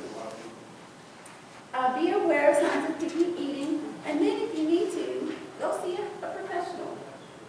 So I have about 30, so if you're with someone else that you can share it with, I would love for you to just share. I wish I had enough for everybody. I might have enough for everybody.